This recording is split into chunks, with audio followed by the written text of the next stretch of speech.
I'd like to call this meeting to order. I'm Brian Sullivan, I'm the Chair of the Harwich Board of Appeals, and I'd like to welcome everyone on today's date, May 28th. The purpose of this meeting is to hear and decide applications before the Board of Appeals which have been brought pursuant to the bylaw of the Town of Harwich and the Massachusetts Zoning Enabling Act. As required by law, the town may audio or video record this meeting. Any person intending to either audio or video record this open session is required to inform the chair. During this meeting, the chair will recognize promptly a member of the board, secretary, and attorneys presenting the case to inform the chair if a protocol is not being followed.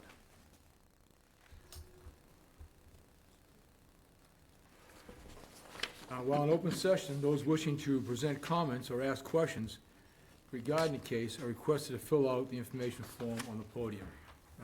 Then you'll be able to speak. Okay, I'd like to have the board members introduce themselves. Starting, Chris? Chris Murphy. Dave Nunley. Brian Sullivan? Alexander Donahue. Marilyn Rotz. Okay. There is going to first call the first case, which is going to be continued, but we'll discuss that in a second. All right, case number 2025-15, Jeffrey Lang, manager of 11 River Bend LLC. To his attorney, Andrew L. Singer. Property is located, the owner of the property is located at 11 River Bend, Assessors Map 1, Parcel G1-9 in RL zoning district. The applicant seeks a special permit from 325-54A, 4 plus 5.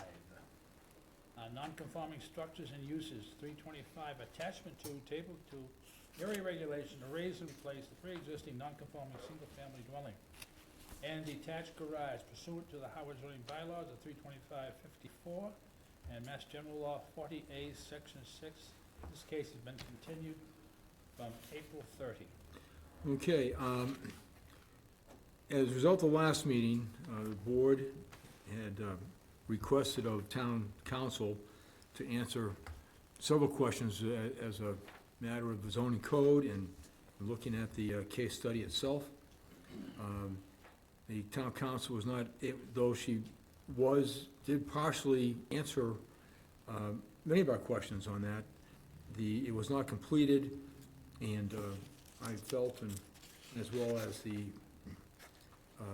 the applicant, that a full report from the attorney was best before going forward.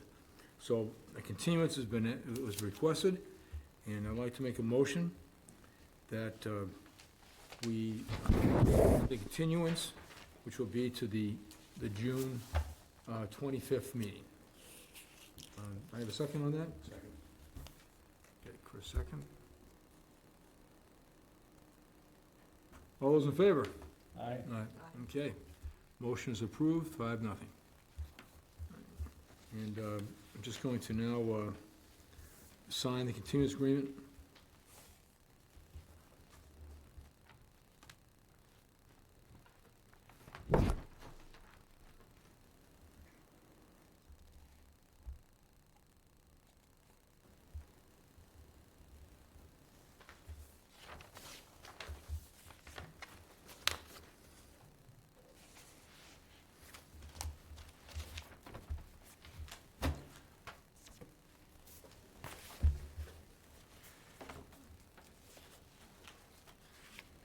Okay.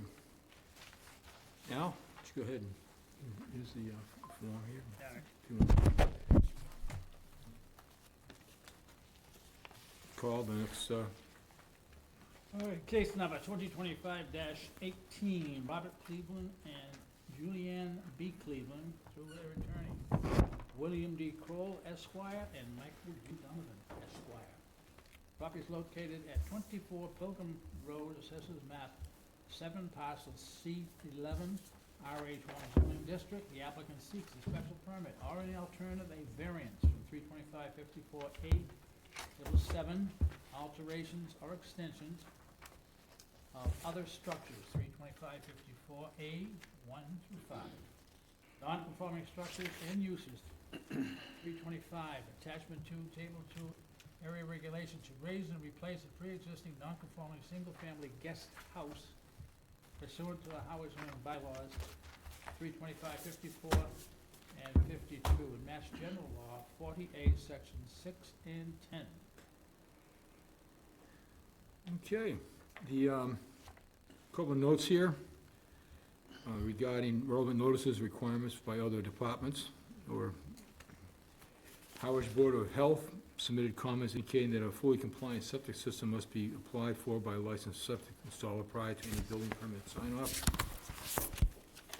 The planning department submitted a comment indicating they had no concerns. No other comments from other town departments or butters were received. We did receive I apologize for that. We did receive a letter in opposition to the proposal received from Jim Hackett of 19 Air Lane, abutters to the rear of the subject property. Chairman, I'd like to ask the applicant and representatives to introduce themselves, and anyone that's assisting you to present your application.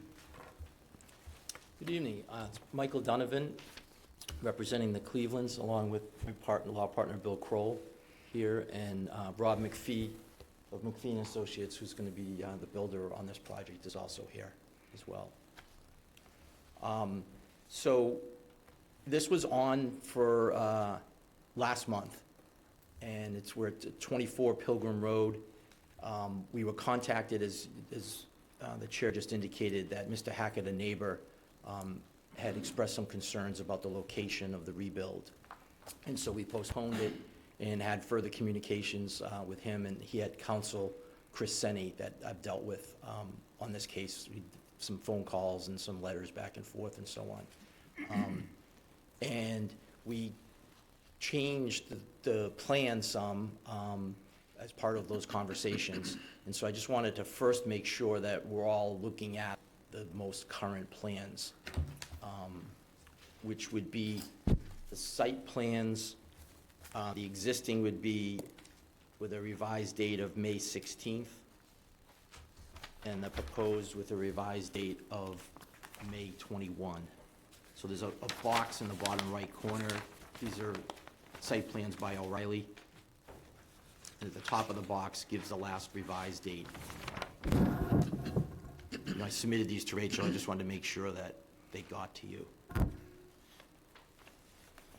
And then the McPhee building plan is dated May 21st. It's a one-page. Yeah, the existing plan was not changed, just the proposed plan, correct? The proposed plan, Right. correct. Oh, wait, no, I stand corrected. There was a the building height on the existing plan, the existing number was wrong. Correct. Yeah. Yeah, Yeah, but that was the only change to that. yeah. Okay, so, Does everybody have the plans, the new ones? Okay. so it's on the 24 Pilgrim Road. As you can see, there's a main building, a 9-bedroom dwelling, and then there's a guest house that's been there, and I don't want to read everything that I put in my papers. I'm assuming you took a look at it, but there's a back history here that these were 2 lots, and then they turned into 1, and it was an inn, and it's had various iterations, over time. But that guest house has been a fully functioning dwelling for the entire period. It was built, as you can see in the existing and by the numbers, it was actually built over the property line to the south, so it's actually on the neighbor's property to the south. And it's 5.9 feet to the neighbor to the rear, which is Mr. Hackett, on the existing. And under our proposal, what we're doing, it's our raise and replace, is we've now moved the building so that it's back onto the Cleveland's property, and there's actually a 6-foot setback from that south lot line, so it's, a 6.5-foot improvement there. And then on the west line, which borders Mr. Hackett, it's 11.2 feet to the deck, so that's technically the setback. However, as I said in my papers pursuant to the Harwich bylaws, because it's below 4 feet, that the actual setback is only half of the 20-foot setbacks, it's 10 foot, so that part is actually conforming. The only part that's not conforming is when you hit the house, that's at 15.4. So that would be what still remains non-conforming. But as you can see, it was 5.9, so it's almost a 10-foot improvement in the setback on that west lot line. And the building right now is a one-story building that's 6 feet from the lot line. The building that's gonna be at 15.4 feet is gonna be one story at that 15.4.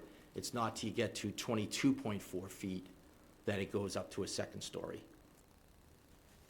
With obviously the 20-foot setback, that's, outside the 20-foot setback period.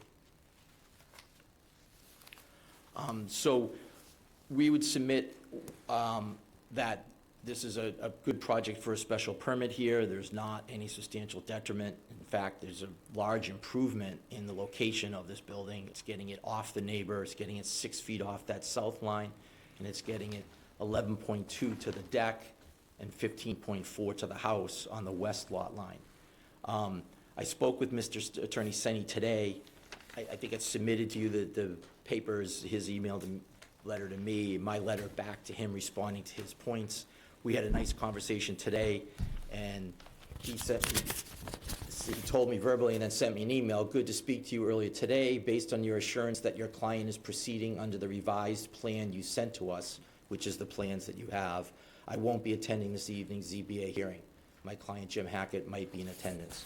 What he said to me verbally was that, you've addressed, responded to his points, and that he didn't see a need to come here tonight. So we moved it 4.5 feet further away from his line and 1.5 feet off of the south line from what we had proposed and were in the original plans that were there last week.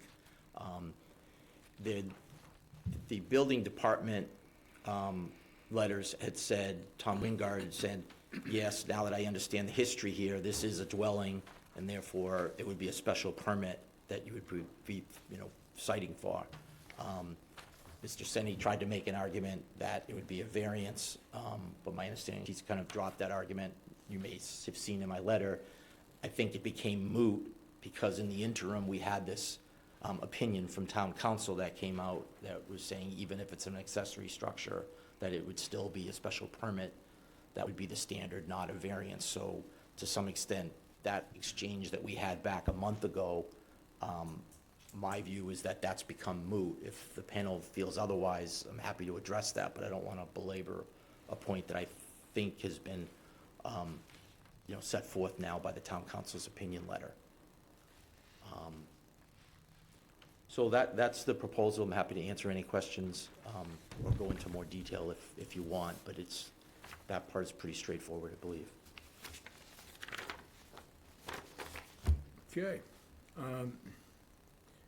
First of all, a couple of my standard questions. Mhm. When are you going to do the project?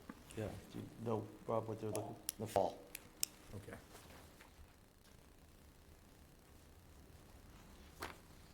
And how do you feel about your opportunity to keep vehicles on the lot? Yeah, they have a big driveway, so they're okay with that.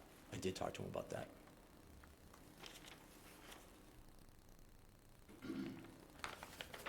Okay, just so, for my continued education,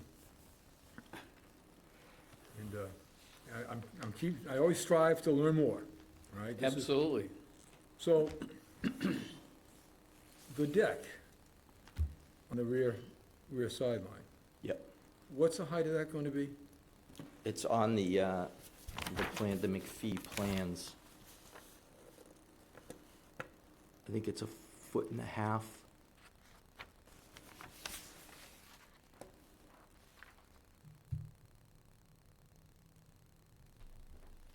I see it on there.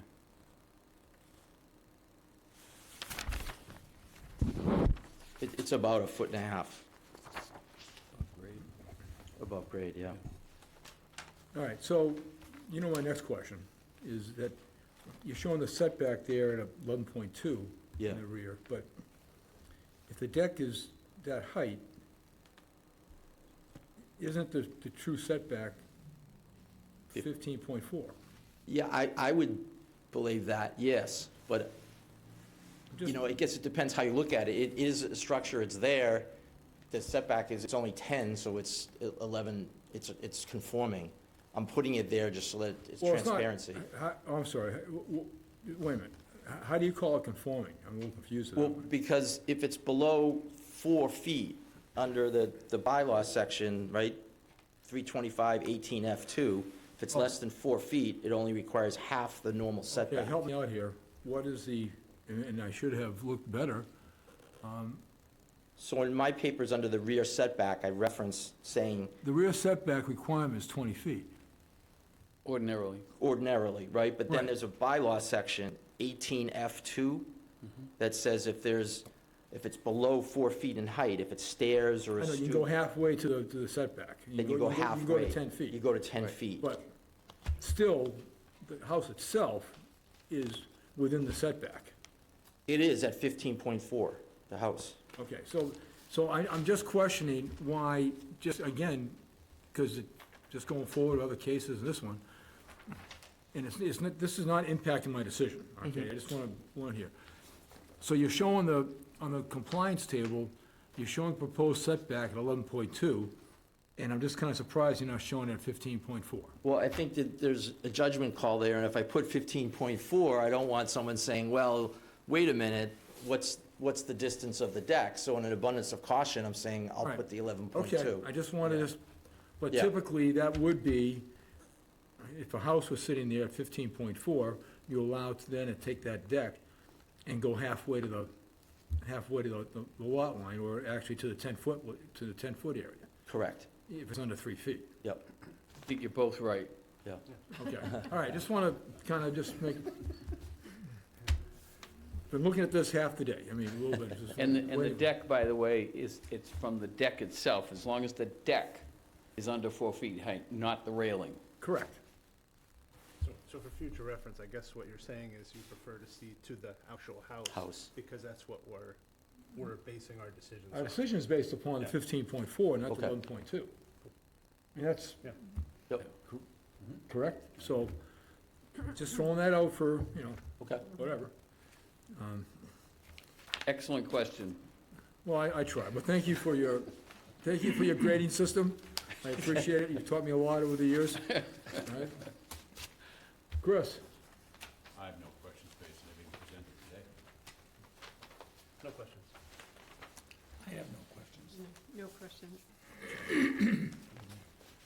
All right, so, is there anyone in the public that would like to speak regarding this case?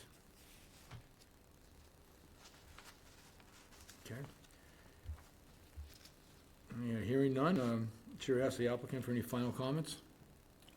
No. Okay. And any questions from the board, the applicant?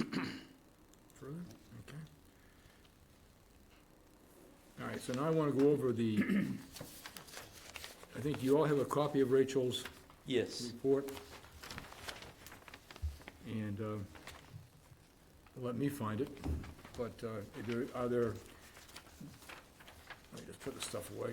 Is there anything on there, do we all agree to the findings of facts?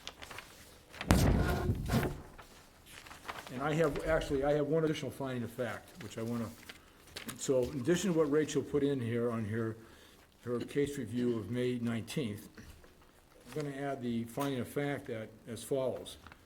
The Can town- I interrupt 1 second? She issued one on May 27th. Okay, excuse me, 27th. Make sure we're looking at the same one. The town council issued a relevant May 6, 2025 opinion email after the original denial of the building permit and filing of the ZBA application.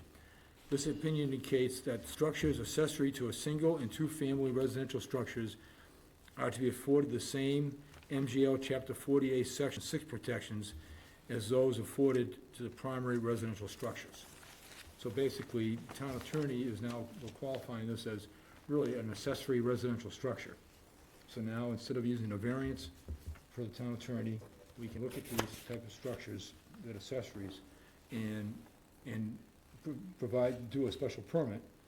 And of course, under that scenario, in a special permit, any intensification that might be involved would fall under the Gale case and related cases, for our review. Okay? All right. In this case, though, this is considered a residential building, not an accessory structure, right? It was I questioned. understand your point It's, on future. right, but it future was cases, kind This of, one here is, it's a house. Our position is that it's a house, and right, it has but been a it's, house all along for but this one. regardless, Yeah. it's. This gives it even more protection. Right, Yeah. for a special permit, Right. scenario. Special permit. Okay. All right, Brian, if I could just point out, there's a couple of spots, I think there's some dates that might do you have be your May 27th? outdated. I have April 29th. You have the May May 27th? 27? Yeah, can I use that? Okay. Go ahead and get it buried someplace. Okay.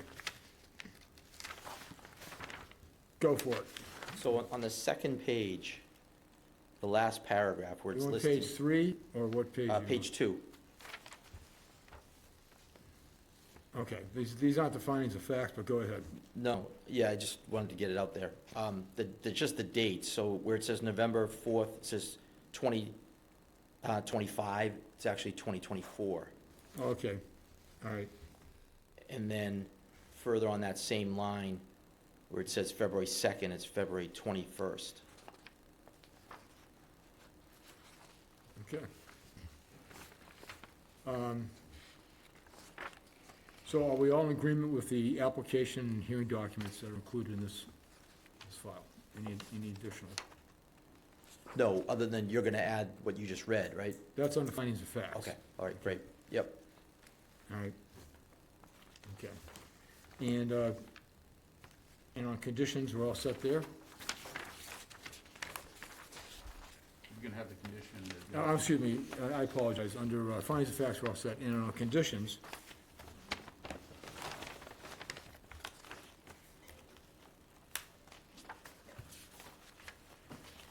all right, so Sure. I think we ought to, give the neighborhood, go with the date requirement, the June 3rd Labor Day, although they're gonna start That's production. fine, yep. Okay.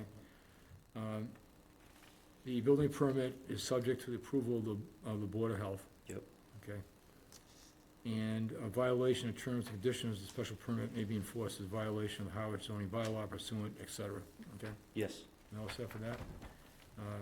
Does anybody feel there are any other conditions that You are? have the parking, On site. given the entire life of the project. Oh, yeah. vehicles Okay. parking on the That's right. premises. Yep. That won't be a problem. That will not be a problem, yeah. They've got That was a big drive. a big driveway, yeah. Parking on site.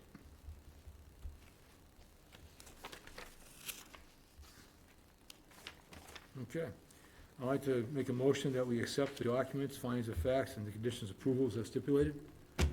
All those in, Did we close the? actually, we did not. Okay, but I do believe, we don't do that until after I give this one. We close next. So thanks for pointing it out. You know, you're Ken's not here. you're thinking. I feel like I have. Mm-hmm.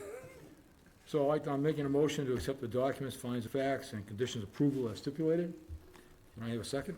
Second. Okay. All those in favor? Aye. All approve? And I'd like to hear a motion to close the public hearing. So move. Can I have a second? Second. Vote on the closing? All those in favor? Aye.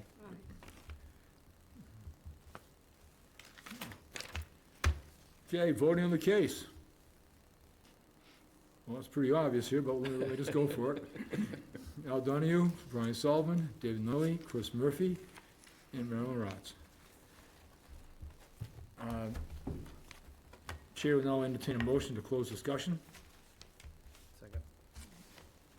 I'll make that a first. I need a second. Second. Okay, Chris? Yep. Vote to close discussion. All those in favor? Aye.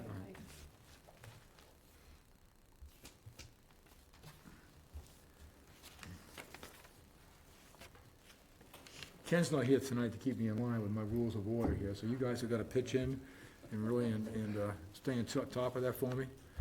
You tried very well, I appreciate that, all right, so. Jump the gun a bit. All right, so we will, Joe, now, no further discussion is required, and Chair will ask for a motion by the clerk.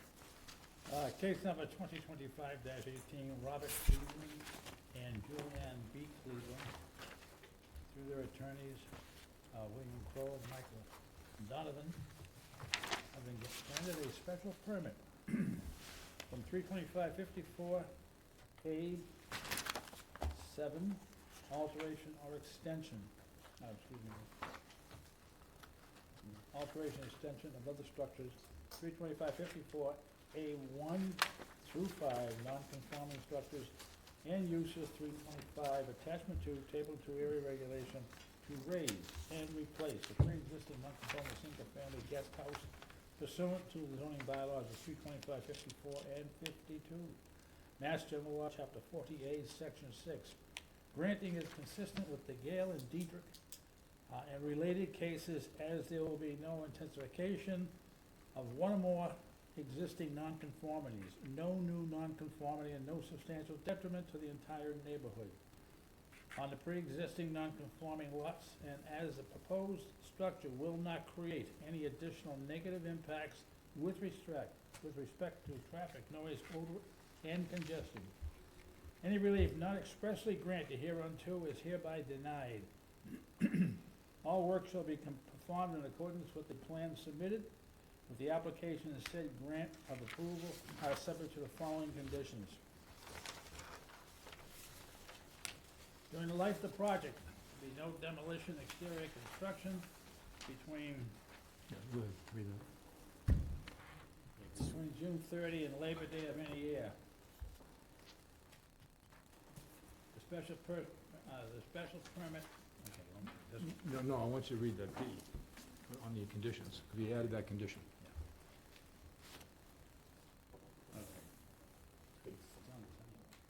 Okay, the life of the B condition is that the life of the project, of the approval project, all construction vehicles will be parked on the applicant's property and not in a public street or roadway. We'll go back to that. A violation of the terms and conditions of the special permit may be enforced as a violation of the Howard zoning bylaw pursuant to General Law, Chapter 48, Section 7, of the Howard zoning bylaws, as they may be amended from time to time. Okay. And I think we just gotta add the special permit issuance of building permit subject to the approval of Board of Health. Can I have a second to that motion? Second. I assume there's no further discussion or revising? Okay. Vote on the motion. All those in favor? Aye. Aye. Okay.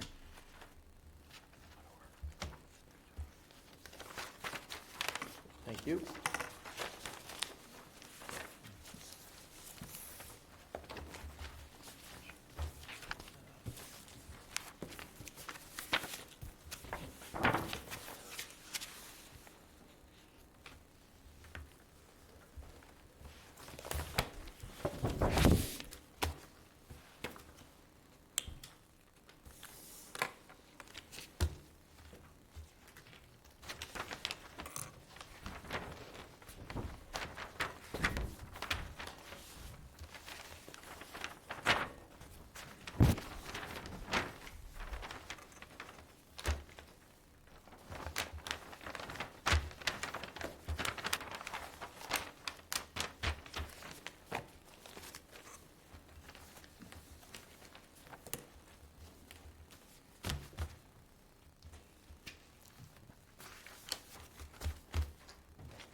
Here you go, Chris. I'll give that back to you, because I...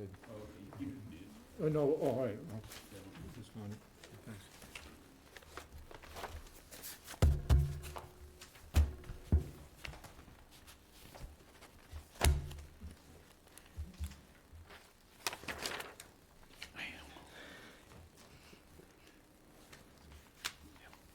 Okay, you guys all set? I'd like to have the clerk read the next case, please. All right. Excuse me, case number 2025-22.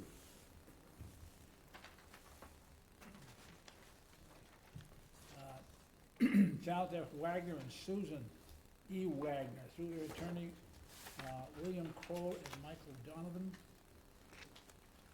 The owners of the property located at 42 South Street, map 14, parcel A6-1 and A6-1B in the RM zoning district. Excuse me, the applicant seeks a special permit or an alternative, a variance from 325-54A7 and alterations or extensions of other structures of 325-52 variance and 325 attachment to table 2 area regulation to raise and replace an existing non-conforming accessory structure pursuant to the Harwich zoning bylaws of 325-54, 52, and Mass General Law Mass General Law 40A, Sections 6 and 10. The Harwich Health Department submitted comments indicating that the site plan indicated setbacks to the septic system must be submitted for review of the Health Department to properly comment on the proposed project. The new foundation must remain 20 inches from the soil absorption system, or new slab must remain at 10 feet from the soil absorption system. The Planning and Highway Department, Water Department, as well as Historic Commission submitted indicating that there were no concerns with the project. No other comments from the town departments or butters were received. Okay. I'd like to have the applicant introduce themselves and anyone representing you, is helping you and representing you in this case. Hi, Michael Donovan, along with Bill Kroll, and Susan Wagner is sitting right out here as well. Okay, so this is on South Street, 42 South Street, right at the turn by the Harwichport Golf Course. And similar but different than the last one. There's a main house, and here there is an accessory structure that currently is a 2-car garage. And again, it's in kind of that southwest corner of the property, similar to the last one. And what they're doing is they're taking that structure and they're raising it and looking to replace it, and they're going to improve the setbacks on both that south and west side. So the south side setback is 5.1 now, and that's going to improve to 11 feet. And on the west side, it's currently 14.1. They're going to move that all the way over to 21. So they're going to take that nonconformity and turn it into a conforming setback on that west side. So the only thing that's going to be left non-conforming is that southern setback. The lot size is the only other thing that's not conforming, and obviously that's not changing. That's going to stay the same as it was. So when we filed this, originally it was before the benefit of the town council's new opinion letter. And so historically, this would have been treated as a detached garage, and we would have been making arguments as to a variance to perform, this type of reconstruction. But it's our understanding now, based off of the town council's opinion letter and what's just been discussed in the last case, that this is now ripe for a special permit standard on this. And we would submit that that it's making a significant improvement to the location of it, improving it on the 2 setbacks that are not conforming, making one conforming and one still not conforming, but going from 5 feet to 11 feet in that southwest corner. They're changing it from a 2-car garage into a 1-car garage with a bathroom and a bar area and a porch area, and that's all within that. And the rest of the metrics are conforming on it. site coverage and building coverage and so on. So those aren't an issue here. So it's really just that southern setback that is still non-conforming, but significant improvement from 5 feet to 11 feet. And I think that's, it's pretty straightforward, I think. So if you have any questions, I'll end there and help to answer any questions that you may have.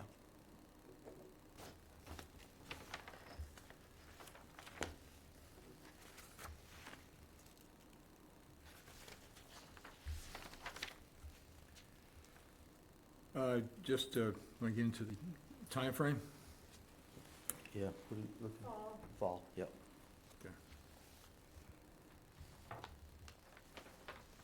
And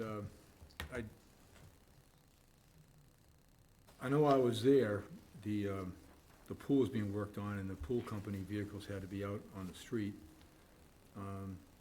because the driveway was, had several cars in it. So it, I do believe, timeframe requirement is here. I don't foresee, or maybe you can correct me as far as in the fall, will you be able to keep all your vehicles, construction vehicles on the lot? Do you know, in your driveway, is your driveway big enough? Yes. Yep. Okay, all right, so that's fine. Yep. Okay.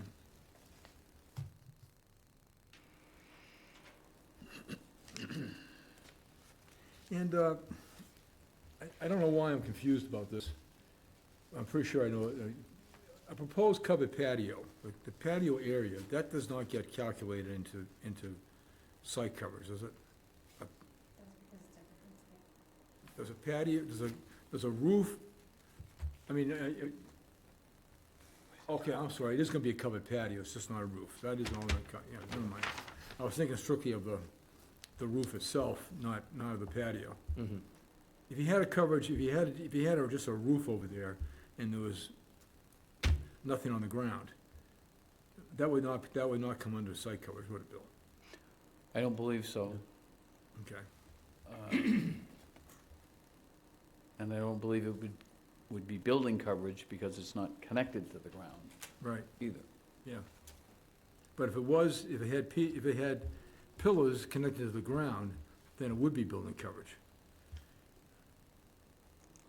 Probably. which isn't the case here, just. Then you get to pergolas, which are really a gray area, is that a roof or isn't it?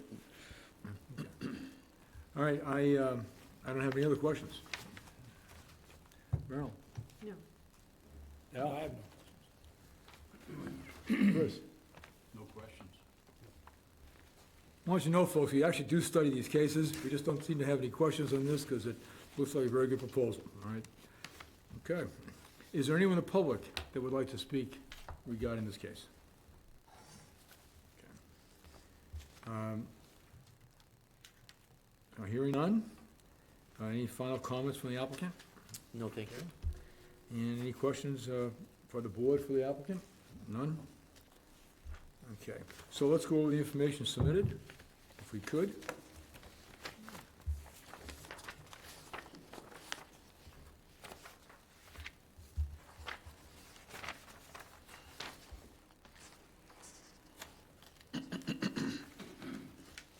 Are we, any changes, are we all in agreement with the application hearing documents that are included? Yes.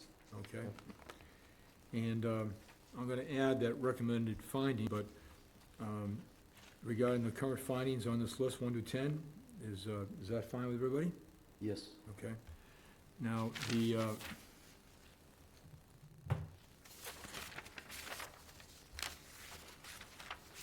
just gonna add for the findings we did the last time, town council issued a relevant May 6, 2025 opinion, email after the original denial of the building permit and found in the ZBA application.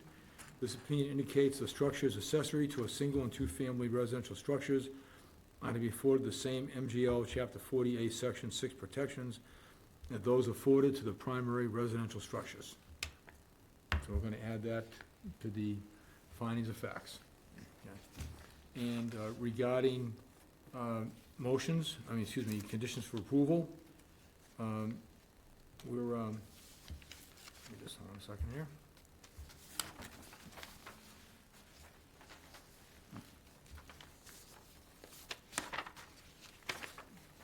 During the life of the project, there will be no demolition or exterior construction of new landscaping between June 30th and Labor Day of any year.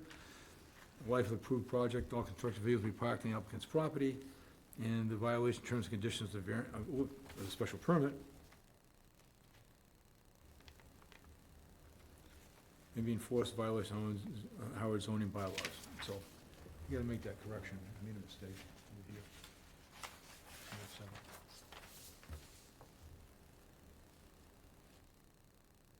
Oh, okay, it's right in there. Fine. Yeah.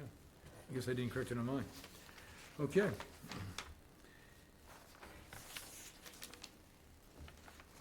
I'd like to make a motion that we accept all documents, findings of facts, and conditions of approval as stipulated. Can I have a second on that? Second. Marilyn? Okay. All those in favor? Aye. Vote 5-0. I'd like to have a motion to close the public hearing.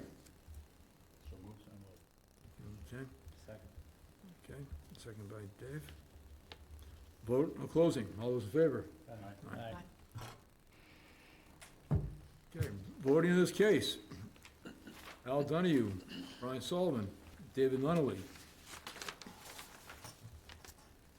Chris Murphy, and Marilyn Ratz.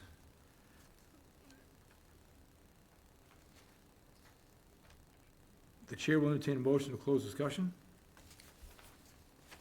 So moved. Second.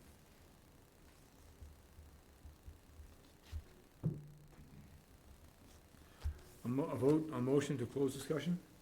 Aye. All those in favor? Aye. Any additional discussion to the applicant? Okay. All right. I'd like to ask the chair ask the clerk to make a motion on this case. Case number 2025-22. James F. Wagner and Junior and Susan E. Wagner, senior attorneys William Cole and Michael Donovan Esquires. They're the owners of the property located at 42 South Street, Assessors Map 14, Parcel A6-1 and A6-1B in the RM zoning district.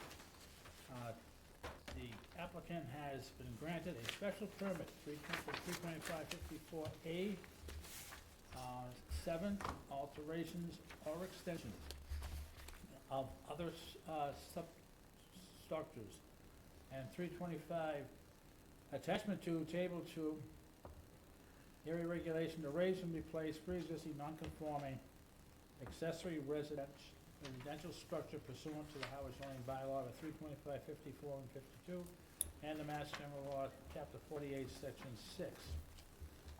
The purpose of the General Law, Chapter 48, Section 6 is to afford the special protection to single and two-family residential structures. In the opinion of the board, that a structure accessory to a single two-family residential structure is, for the purpose of zoning, also a single or two-family residential structure, and noting that in General Law, Chapter 48, warrants or requires contrary conclusion.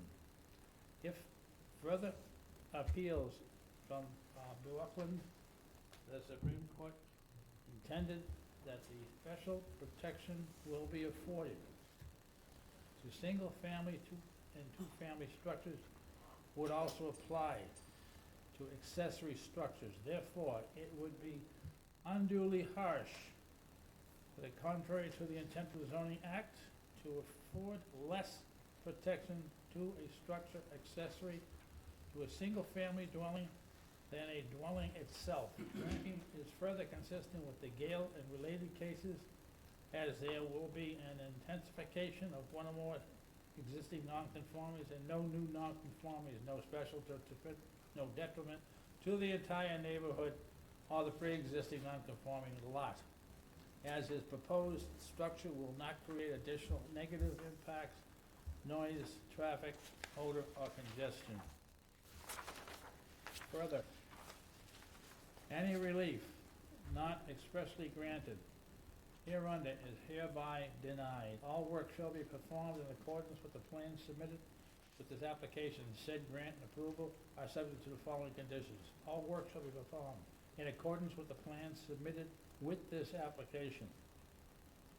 During the life of the project, there shall be no demolition, exterior construction, on new landscaping between June 30th and Labor Day of any year. At the life of the approved project, all construction vehicles will be parked in the applicant's property and not on any public street or road. Violation of the terms and conditions of the special permit may be enforced as a violation of Howard zoning bylaws pursuant to Mass General Law, Chapter 48, Section 7 of the Howard zoning bylaw, as they may be amended from time to time. Do I hear a second? Second. David, okay. Any further discussion by the board? Like to vote on the motion? All those in favor? Aye. Aye.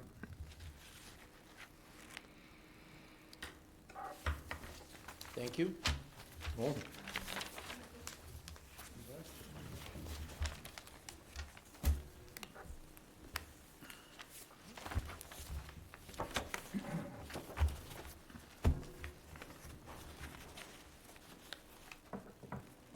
Just want to check, does anybody need a break?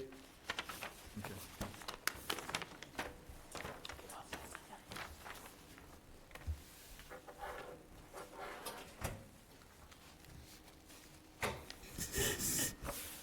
I'd like to have the clerk read the next case, please. Case number 2025-2333 Harwich Road. John and Megan O'Leary, trustees, and John A. O'Leary, trust. Carol, William Crowe, and Michael Donovan, as Esquires. The owner of the property located at 33 Harbor View Road, assesses map 6, parcel E5-8, in the RH zoning district. The applicant seeks a special permit or in the alternative, a variance from 325-54A to non-conforming structures and uses. 325 attachment to the table 2 area regulation of 325 attachment 3, table 3, height and bulk regulations to perform a renovation and a partial second-story addition to their pre-existing non-conforming single-family dwelling pursuant to the Howard zoning bylaws of 325, 54, and 52, and Mass General Law 40A, Sections 6 and 10. The Howard Health Department has submitted comments indicating they need to be more information on the one-bedroom unit. Need information, confirmation of loft is still open to below, and there is not equipped with a full kitchen. Office entry in the main house must remain the bedroom. Relocation of outside bedroom door will qualify as a bedroom and would be considered the sixth bedroom. Septic system is designed for 5 bedrooms. The Planning and Highway Department, as well as the Historic Commission, submitted indicating they have no concerns with the project. No other comments from the town departments or abutters were received. Okay. Gentlemen, like to introduce yourselves and anybody that's helping you, assisting you on the presentation of this case. Thank you.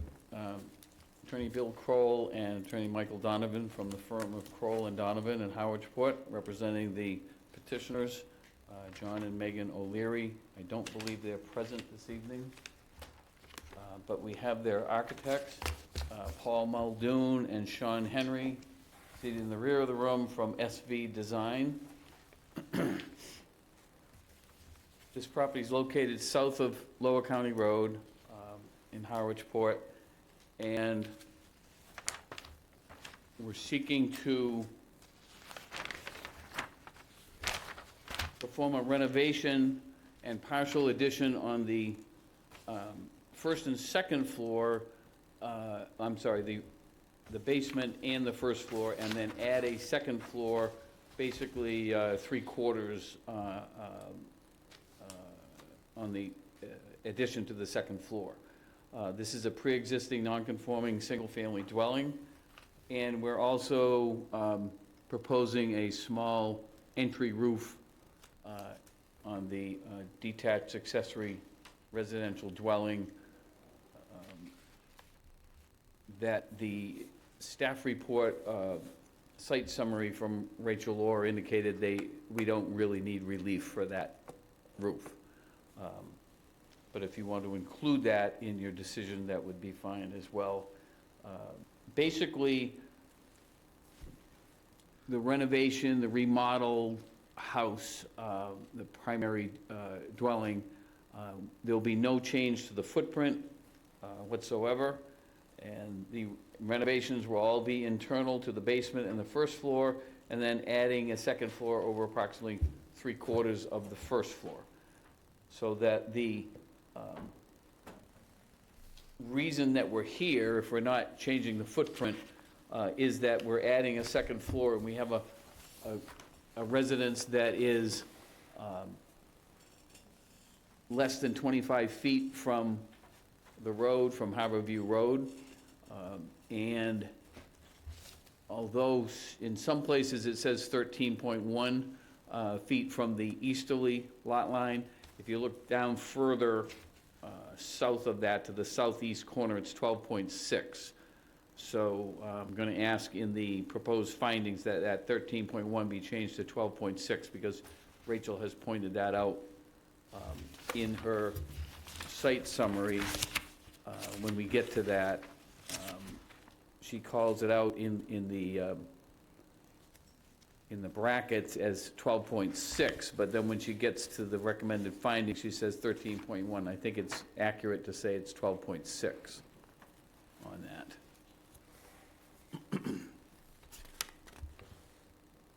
So the reason that we're here is that we're creating habitable space on the second floor. We're creating a second floor, and because we're less than 20 feet from the sideline, we're at 12.6, and we're less than 25 feet from Harborview Road, we're technically 10.8 with the front porch,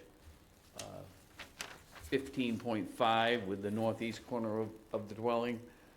So it's a classic Gale case renovation, and also within our bylaw itself, because we're increasing the height of the dwelling and we're increasing the habitable space of the dwelling.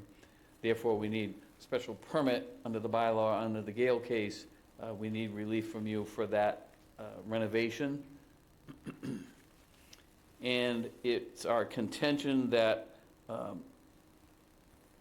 the renovation would not result in a substantial increase in noise, fumes, odors, congestion, or the like, no increase in traffic, and would not create a nuisance, and there would be no substantial detriment to the entire neighborhood as a result of this remodeling of the dwelling. And lastly, yes, we will comply and address the Board of Health issues that they raised. Our client did email us and said that the loft is still open. They wanted confirmation that the loft is still open. It's open, it's used for storage, and they wanted confirmation that there's, it's not a,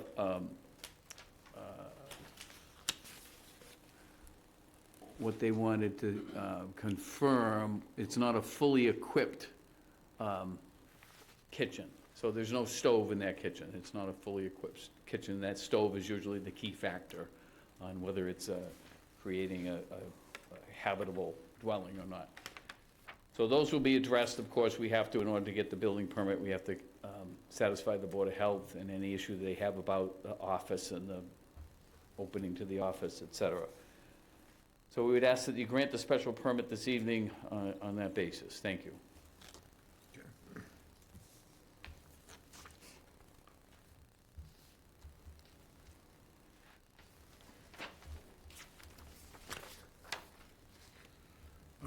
Timeframe? I'm assuming we could do the little roof anytime. But the project would begin probably, according to the architects, in the first part of 2026. Okay. And more likely the fall of '26, but no construction, no substantial construction or landscaping from June 30 to Labor Day of any year, because they want to use the house during the summer. And they should be able to park all of their construction vehicles on the lot, because they have space off of Northern Avenue and they have space off of Harborview Road, both roads. So they should be able to get everything on the lot. Okay. Yeah, it's obviously, it's a high-traffic area for seasonal traffic. Yes. I actually don't have any questions myself. Chris? You don't have any questions? No, it's It's, losing my steam here, I guess. I don't have any questions either. Well, someone's gotta come through with a question. Moving right along, no question. Ms. Rotz? No. Okay, I'll have to study harder next time. Next case, I'll have a question. Yeah, this looks like this is a standard, Gale case scenario, and what they're doing here is absolutely not gonna be, in my opinion, any kind of detriment to the neighborhood. Looks like it's gonna be a nice upgrade, provide more habitable space and enjoyment for for your clients, so I think this is good to go. Is there anyone in the public that would like to speak on this case? Perhaps ask a question? Okay. All right, well, hearing none. Any final comments from the applicant? I'm just anticipating on the site summary, there was one other correction when you get to it. The plot plan by Moran Engineering, Rachel says, was dated April 12, 2025 on page 4, and it should be February 12 of 25. That's item number 3 on page 4. Okay, so it should be February 12th? Yes. All right, thank you. Mhm.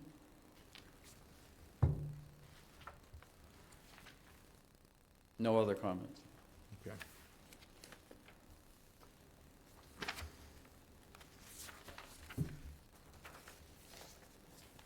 All right, so let's, Mike, now to go over, looking at the report, regarding documentation, application, and hearing documents would include, and we all, except for that correction on number 3, are we all set on this report? Okay.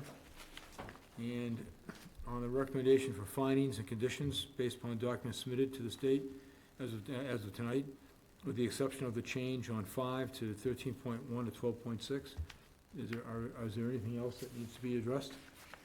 Okay. All right, and regarding conditions for approval that the board, I recommend the board impose, will be the standard ones as far as in the date range, June 30th to Labor Day, maintaining vehicles on-site. Of course, the key thing is approval of the project by the health department will be required before issuance of a building permit. And, of course, a violation in terms of these conditions, special permit may be enforced violation of Howard zoning bylaws. Other than that, I'd like to have any other conditions? Okay, hearing none. I'd like to make a motion, we accept the documents, findings of facts, and conditions of approval as stipulated. Second. Second by Chris. All right, all those in favor? I'd like to hear a motion to close public hearing. Moved by Dave, second by Chris. All those in favor?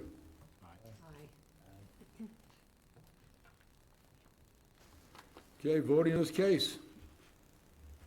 Vial, Brian, David, Chris, and Marilyn. The chair will entertain a motion to close discussion.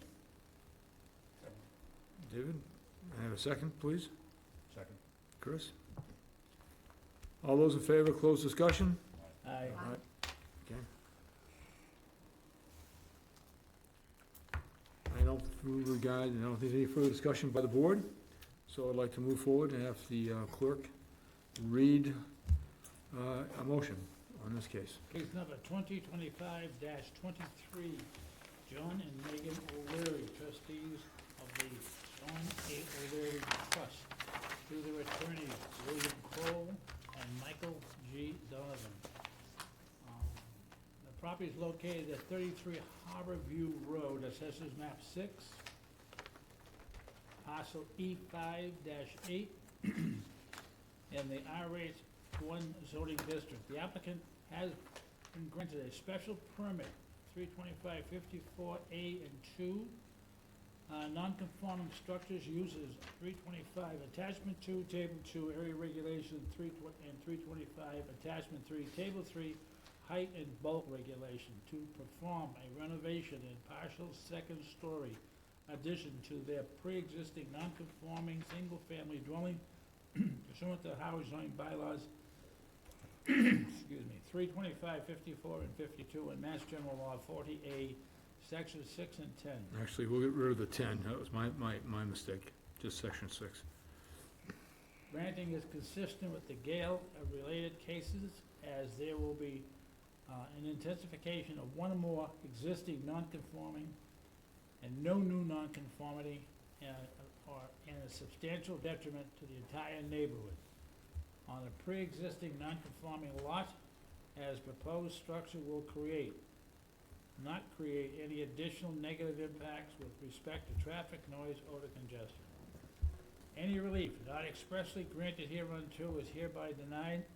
All work shall be performed in accordance with the plans submitted with the application. Said grant and approval are subject to the following conditions. During the life of the project, there'll be no demolition, exterior construction, new landscape between June 30 and Labor Day of any year. At the life of the project, approved project, all construction vehicles will be parked on the applicant's property and not on any public way, street, or road.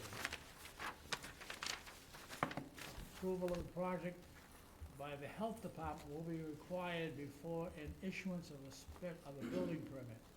A violation of the terms and conditions of this special permit may be enforced as a violation of Harwich zoning bylaw pursuant to MGL Chapter 40A, Section 7, Harwich zoning bylaws, and as they may be amended from time to time. Do I have a second? Second. Second by Chris. Any further discussion, revision of the motion? Hearing none. I'd like to vote on the motion. All those in favor? Aye. Motion is approved. Thank you very much.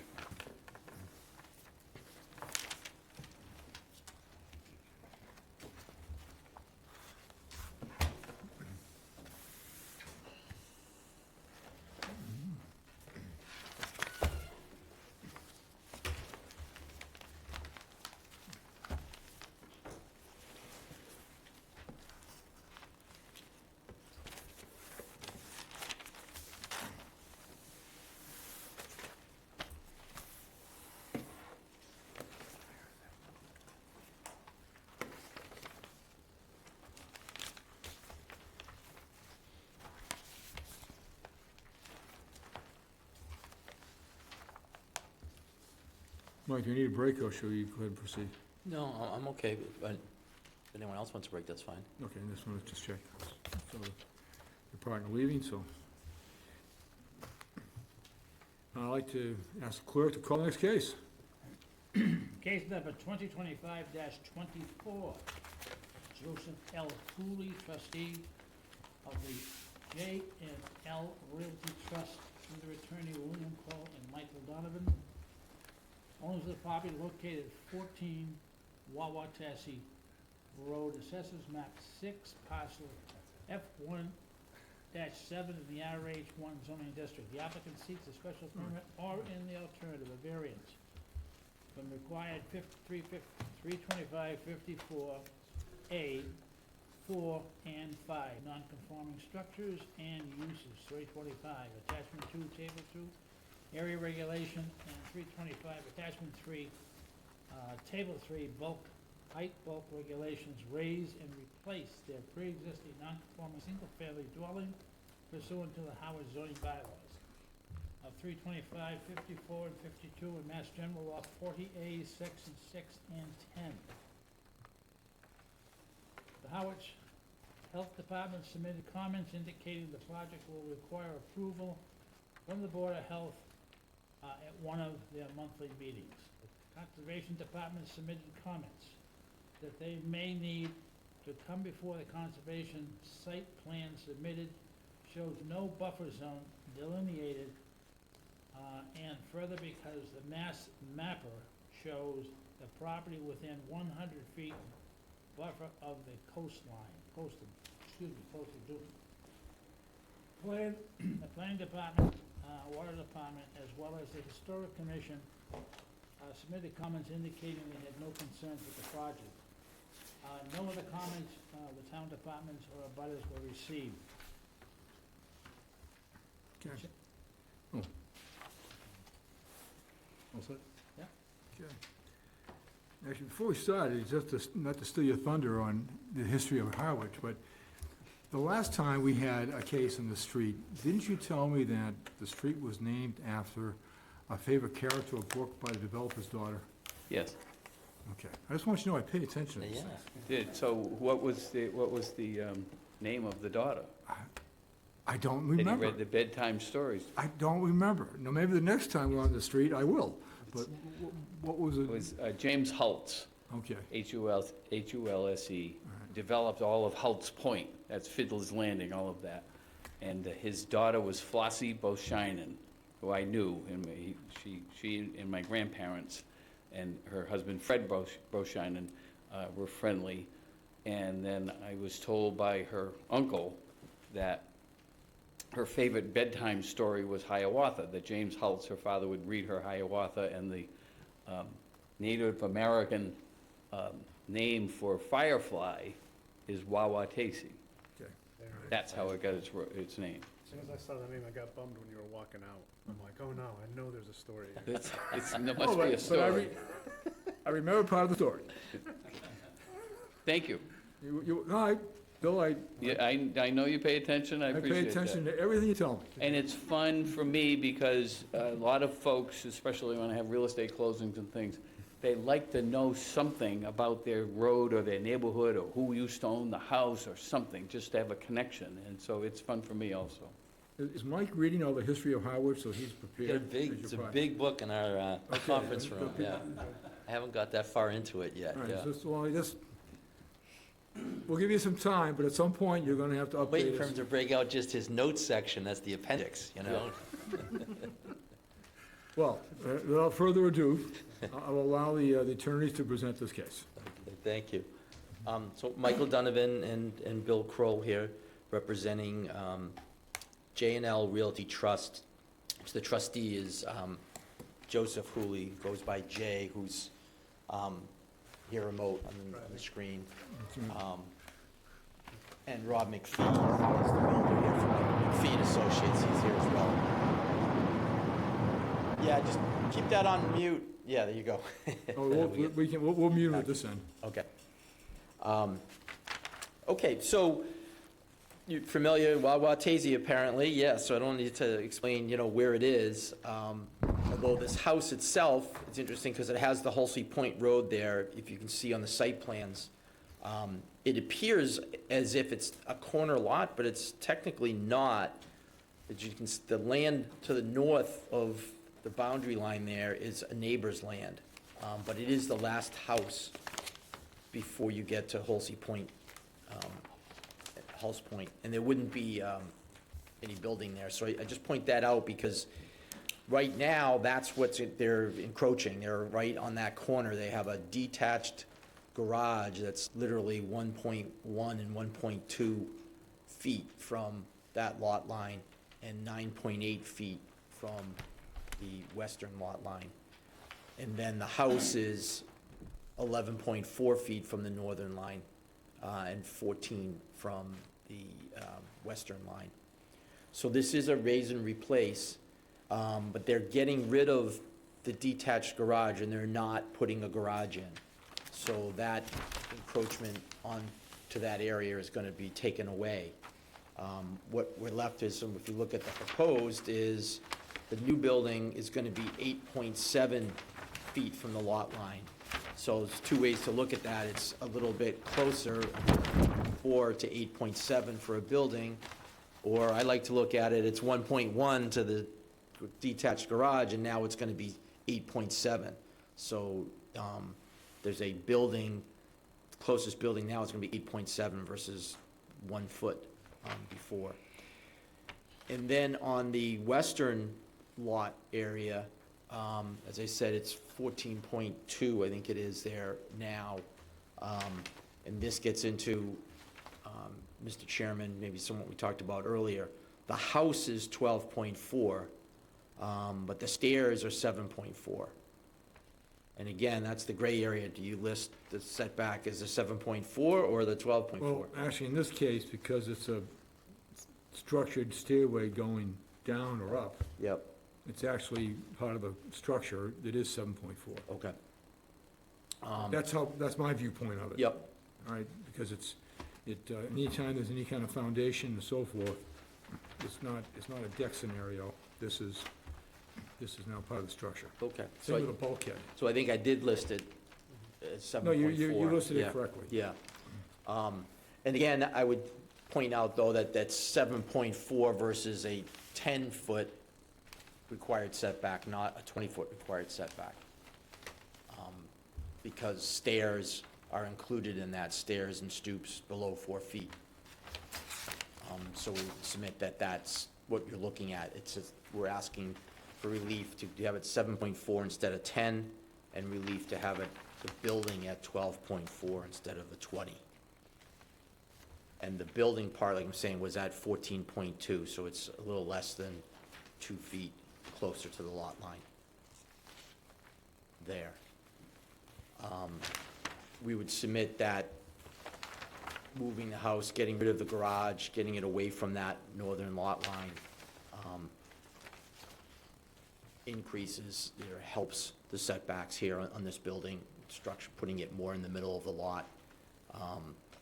And we would submit that new structure there would not cause any substantial detriment to the entire neighborhood, no new traffic, noise, fumes, any kind of nuisance created by just building a house in the middle of the lot versus two structures, one on the north boundary and one in the more of the central part of it. The one other thing that I wanted to point out, I don't know if you got, I was contacted by a neighbor across the street at 13 Wawatezi, Mr. Frank Gizzo, and he had some concerns with the circular driveway. I saw that letter. Being able to I saw see. it. Actually, I failed to put it on the documents, but I did see that note that either you made it or, no, I did not get an abutters letter. I think you had addressed it. Yeah, I may have addressed it. You addressed it, right? Maybe Rachel. Yeah, Rachel, it was addressed by. Maybe Rachel, okay. Right, but it was not, we did not get a letter from the abutter. Yeah, I've had a Just couple of conversation. emails with him, but I didn't see a letter that was submitted, so I'm not aware of that being the I case. should have mentioned Rachel's contact with him at the beginning, so I apologize. Okay, no, that's fine. But I had communications with him, and we altered the driveway, nothing to do with the building, and submitted new plans today. So I'm not sure whether you got those or not. There's a date on it today. The only thing that you might notice is the driveway goes deeper into the property now, and the only change that it has to do with any of the zoning was that the site coverage is non-conforming. Existing is 38.3, and it's in a 35. Correct. Is the max. It was, on the original plan, gonna be 36.1, so it was actually going down a couple percentage points. But now we made it deeper into the property to create a larger area in the middle, where there's gonna be plantings put. The neighbor, Mr. Gisso, had some concerns about seeing all the cars there, and could we do something aesthetically to kind of provide some shielding for that area. To do that, We needed to create a little bit more in the middle to be able to put some kind of landscaping or plantings there. So we pushed the driveway into the property a little bit more. That increased from the 36.1 up to 38.5, so it only went up 0.02% from what it is existing. Yeah, I think we all have the correct plan. I have the plan Okay. dated April 20, I'm sorry. April 24th. You saying it changed today? It has a revised date, so it's a Is it- okay, April I'm- 25th, and then up above is a revised date. It's very small print. Revised 5/28, Oh, right, I'm sorry, right top. top of that box. It's on the heading up here. Yeah. Yeah, revised 5/28. Okay. Right. I have that plan for record. Okay, good. So you have that, and then we'll just, I think in Rachel's, yeah, we'll just need to make that change in the site summary. Because it has the 36.1.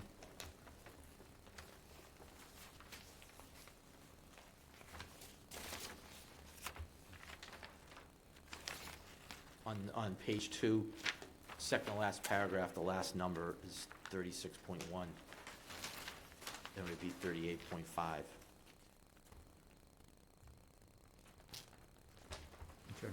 So, yeah, so that was the only thing that changed with any of the setbacks, and everything are all exactly the same. It was just that site coverage that changed, and again, that was just made to create some space to be able to put some plantings to try to address some of the shielding.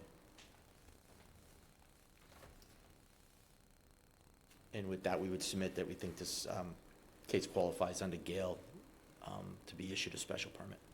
Okay. Thank you. Is there anyone in the public like to be heard regarding this case? Okay. Let me just go back to my script. Actually, let me start with a question from the board. Regarding, and I'm sure, I know it's fine, but where the driveway now has two curb cuts, basically, that doesn't require any kind of review by the highway department, correct? Okay. And what, is it 50 feet you have to, or what's a footage you have to be from an intersection? You know, like another road, like we have House Point Road there, and you have an entrance coming in. I just want to make sure that we're not within the jurisdiction of where the driveway can be in relationship to another road, because it's not an intersection, it's not a four-way intersection, so I don't think that's a problem. If I may, I don't believe there's any set distance. It's the sight line.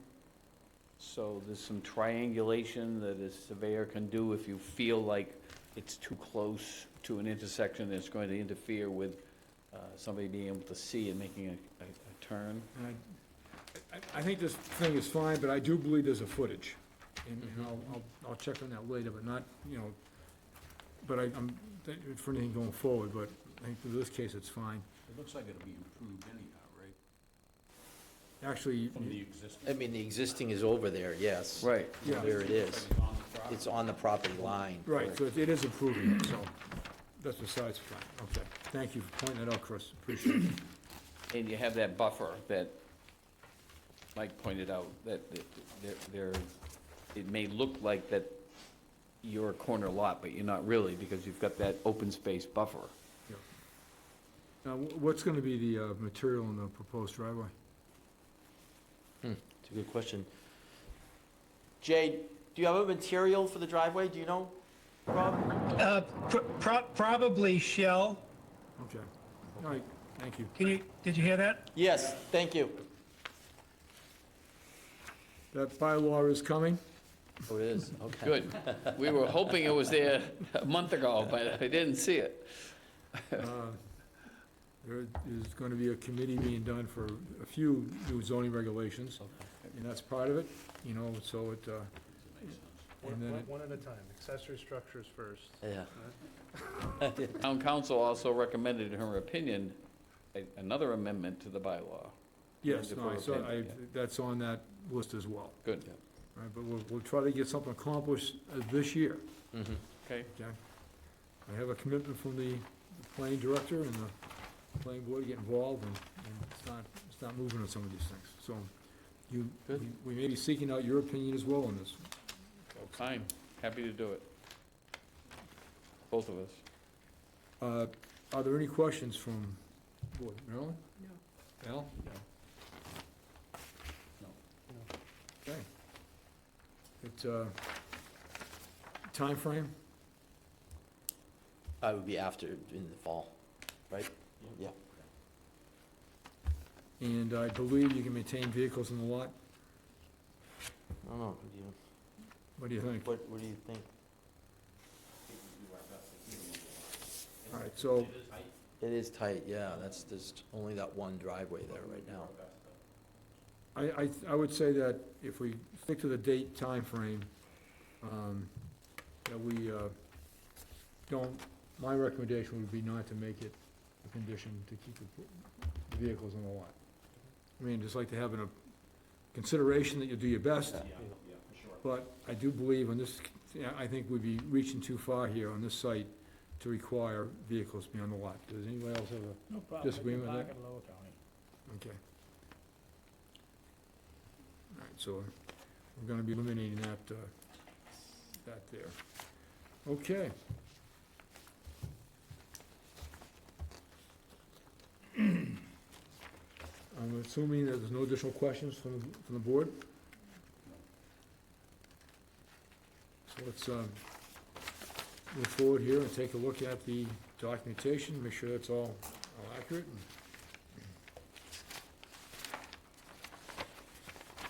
All right, so we have Rachel's report. All right, Yeah, so I have a couple. go for it. On page 2, under proposed changes,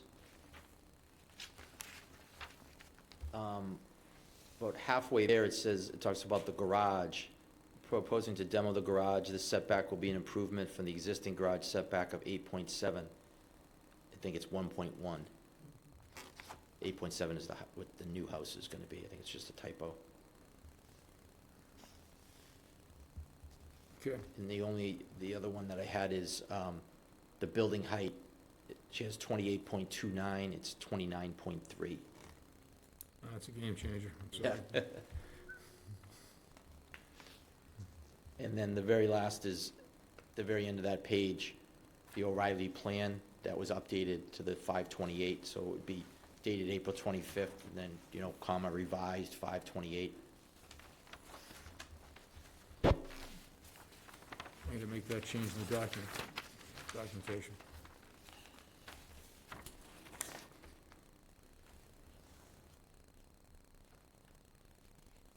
All right, so look at the documentation list, 1 through 7. So we're going to, on the item 4, and add in revised May 28th, right? Yeah, 3 and 4. Oh.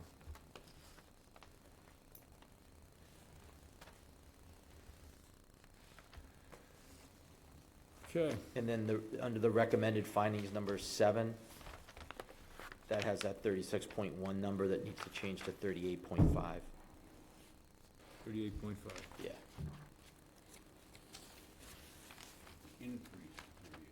Increase, yep. Increased. Oh, yeah, thank you.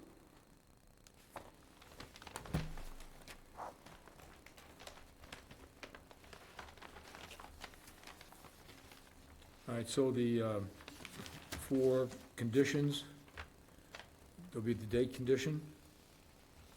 Yep. When you're not gonna do the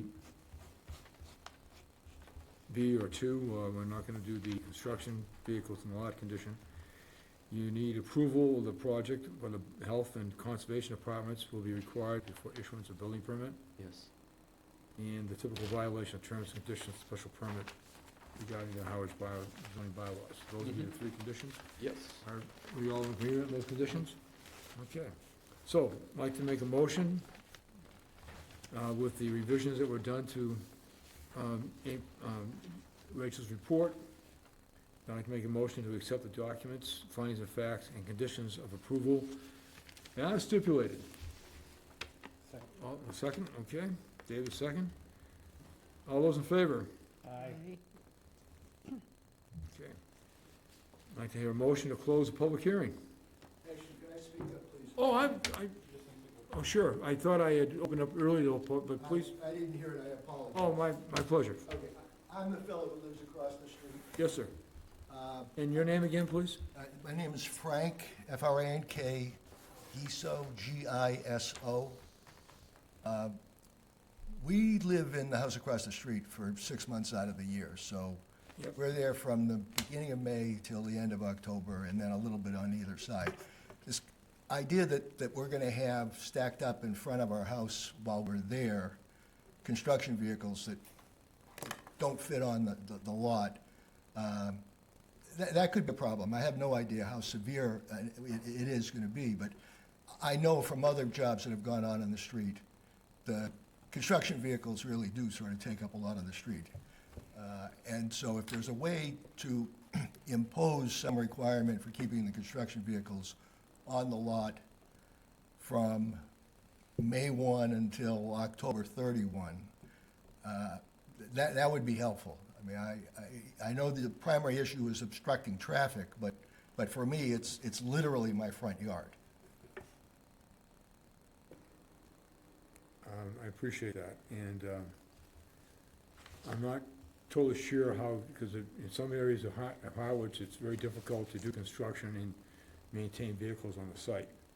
So I'm just, I think in this particular case, because we know it probably is not possible, we're not conditioning it, I'm just kind of requesting, and as far as everyone being good neighbors, that we try to maintain things as much as possible on the site.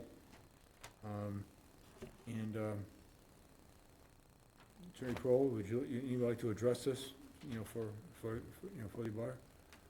Michael? Yeah, I mean, the concern is that, if it's an order and one truck is out there and someone says, oh, well, now you're in violation of the Right. order. I mean, that's the concern. I mean, Rob McPhee's here, it's gonna be his construction vehicles. And, he's hearing what we're saying, and he's saying, look, we're gonna try to do our best, but we can't guarantee that there's not gonna be any out there at any point in time. So construction is starting, I mean, we're not starting it, right, until the fall, so the May, June, July, August are a non-issue. yeah, now, thinking about this, once you're doing the raise and replace, how quickly will where the driveway is in that section of the property be cleared of, debris and so forth, so you can park on the property? What do you, when it comes to like next April, where do you think you're going to be? We'll keep that as free as we can for parking, so we have, that's a tight street, so we don't wanna have cars on that street if we don't have to. But if we have a load of lumber delivered, or there's some cement being poured, there may be some vehicles in the road while that activity is happening. And then we'll get people back onto the site. Right, but given if you're gonna be starting this fall, when do you feel you're gonna be pouring foundations and getting that site cleared up so you're at that point? It would be in the fall. So in the fall, you're doing all Yeah, late, October, whatever, November, you're gonna be doing your foundation work then. that's correct. Okay. Framing, foundation, framing, Right. cleaning up the site. So now, once the foundation is completed and the frame is completed, I would think basically by early next spring, the front of this house where the driveway is being located and so forth, should be available room to be parking vehicles. Is that correct? That is correct. All right? So the timeframe might possibly work out fairly well, so during the key, summer months, in late spring and summer months, you should be, I think, have less obstructions on the street. Let me just ask a practical question. Yeah, What is my remedy if the trucks are all out on the street and there's room in the yard to put the trucks? Who do I call to say, the trucks are out on the street, they're supposed to use their best efforts to be on the lot? I would say that first of all, is there a possibility that you can give him your phone number?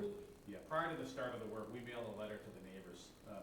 It's not required, we do it out of courtesy, we introduce ourselves, our contact info, ask you to reach out if there's ever a question or concern. Okay. So And- if that was the case, I'd ask you to reach out to our office, and then we can go and address it over there.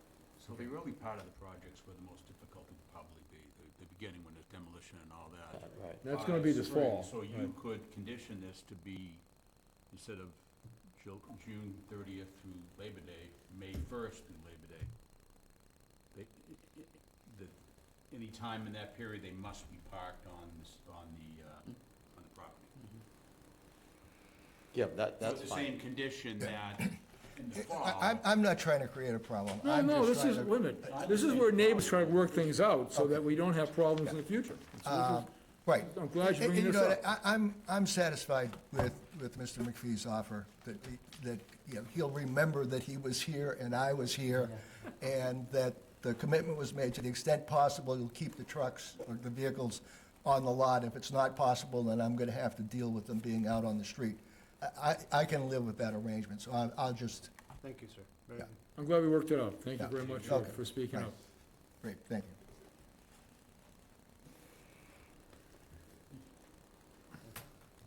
Actually, not a bad idea going to neighbor, that was a suggestion, but, It would help out. okay. All right. Again, thank you for speaking up, sir. Glad you came. All right, so, I'd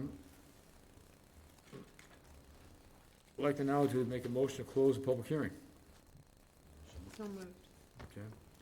All right, so Second. Marilyn and second by Chris. All those in favor? Aye. Aye. Motion approved, five nothing. Okay.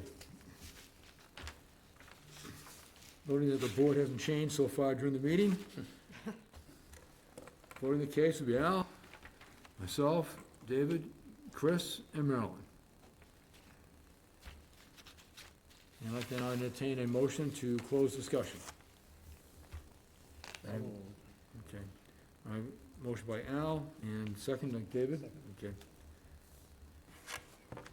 Vote on closing, motion to close discussion, all those in favor? Aye. Any further discussion? Okay, hearing none. I'd like to ask now the clerk to make a motion. Again, Al, you'll be Case taking. number get rid of two. 2025-24, Joseph L. Hooley, trustee for the J and L Realty Trust, through their attorney William Kroll and Michael Donovan. The property is located at 14 Wawatessi Road, assesses map 6, permit parcel F1-7, and RH1 zoning district. The applicant seeks and been granted a special permit, 325-54A, 4 and 5, non-conforming structures and uses, 325, attachment 2, table 2, area regulation, 325, attachment 3 and table 3, height and bulk regulations to raise and replace pre-existing non-conforming single-family dwelling pursuant to the Howard zoning bylaw, 325-54 and 52 in Mass General Law 40A, Section 6. Six, skip 10.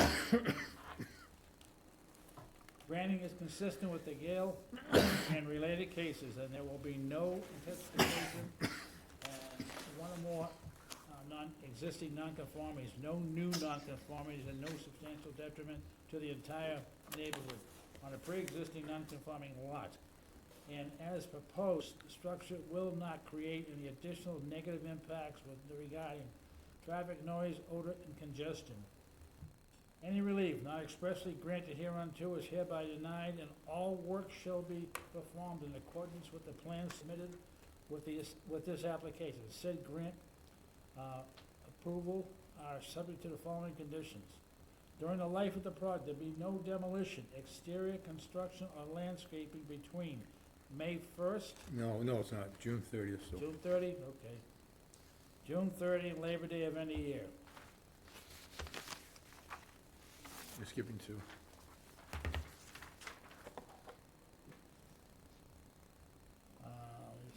Approval. Approval of the project by the Health Department and Conservation Departments will be required before the issuance of a building permit. The violation in terms and conditions of the special permit may be enforced in violation of Howard zoning bylaw pursuant to MGL Chapter 40A, Section 7, and the Howard zoning bylaws as these may be amended from time to time. Do I hear a second? Second. David? Any further discussion by the board? Hearing none. I'd like to vote on the motion. All those in favor? Aye.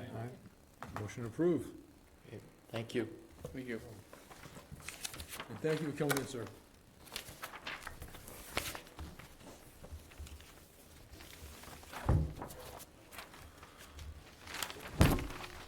Mr. Chairman, I would like to collect out these, since people are just gonna throw paper away, and make sure that I get them back to Rachel. Would that be okay, rather than having piles and piles of them at home? Absolutely. Like to. Good evening, folks. Make sure I I use get it. them back. Bye-bye. Usually they sit on the floor.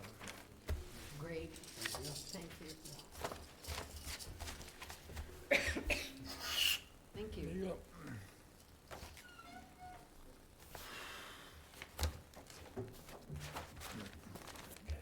I would just like to take it's a short 5-minute break. Sure. Okay. Caleb, we're gonna break just for a couple minutes.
All right, next on the agenda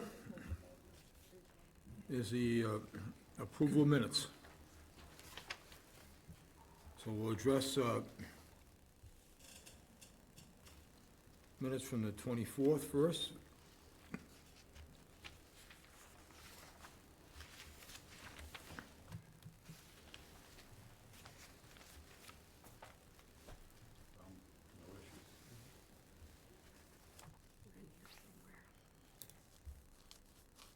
No issues.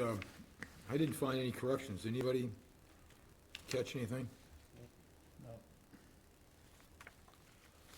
Okay.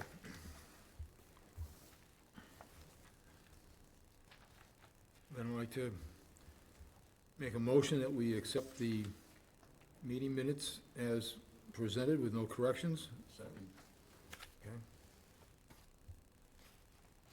All those in favor? Aye. Aye. Okay.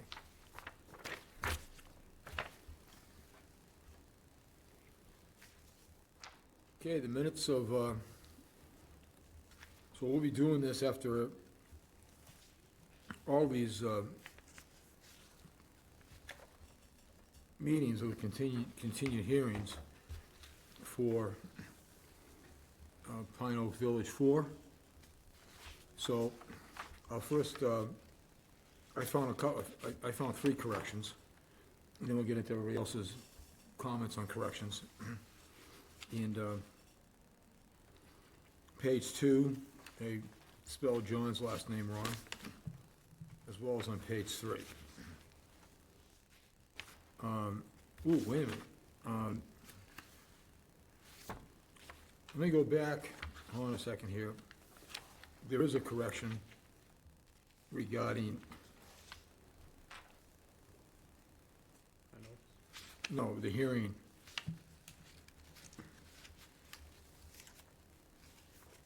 First one we approved was the 24th, right? Yes. Now you're on the 30th, the second.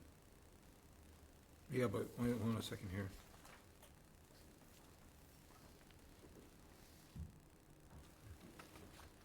All right, Those are both the 30th. You want the 24th? I'm sorry, let me find my. Yeah, oh yeah, I'm sorry, I got it. Okay.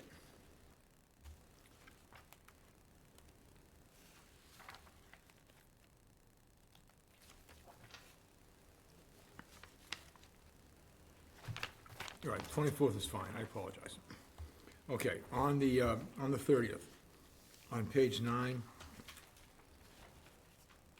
when we had the straw vote, it wasn't 4-1, it was 3-2, with myself and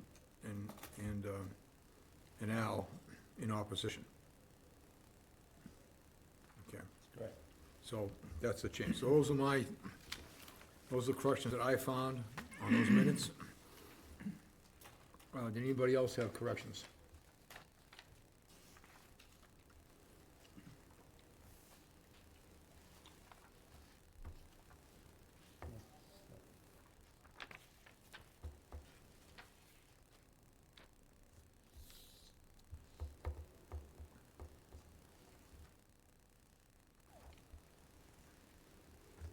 Okay, hearing none, I'd like to make a motion that we accept the minutes of April 30th with those 3 corrections.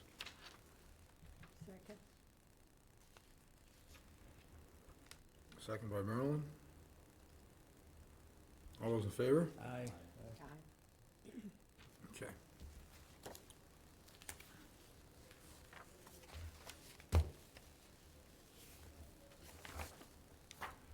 Minutes approved.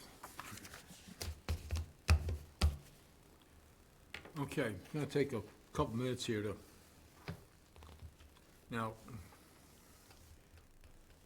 update folks on the latest.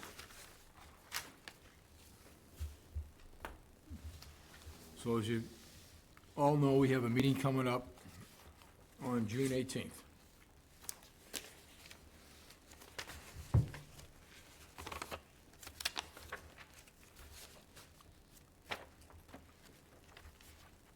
So, one discussion, we had a meeting with town council, myself, Christine, and Rachel. And again, because of the nature of the 40B process and these hearings, these meetings we have in preparation, right now, just one member, and typically the chair, can't participate. I forgot to ask the attorney, but I do believe from the rules, one other board member can listen in but not participate on those meetings. Okay? That's a possibility. So for the next one time we have that, I'll get that squared away from the town council, so, but, there's limited participation of the board during these planning meetings, with the exception of the chair or someone designated to meet, for the chair. So one thing we went over was, I would like, and I'm gonna vote on a few things here tonight, and consider a few things. I want us to begin to, where we can, make sure that the public is up to date with what's happening, on the plan, the schedule. So this is something which, a document that everyone, pretty much that meeting agreed to, there was, administration, I believe, was not initially in favor of it, but my opinion was a decision by the board. I want to post on our website. Originally not in. I first I was told by Christine that one of the administrators said, not a good idea, okay? Have they changed that opinion? I don't know.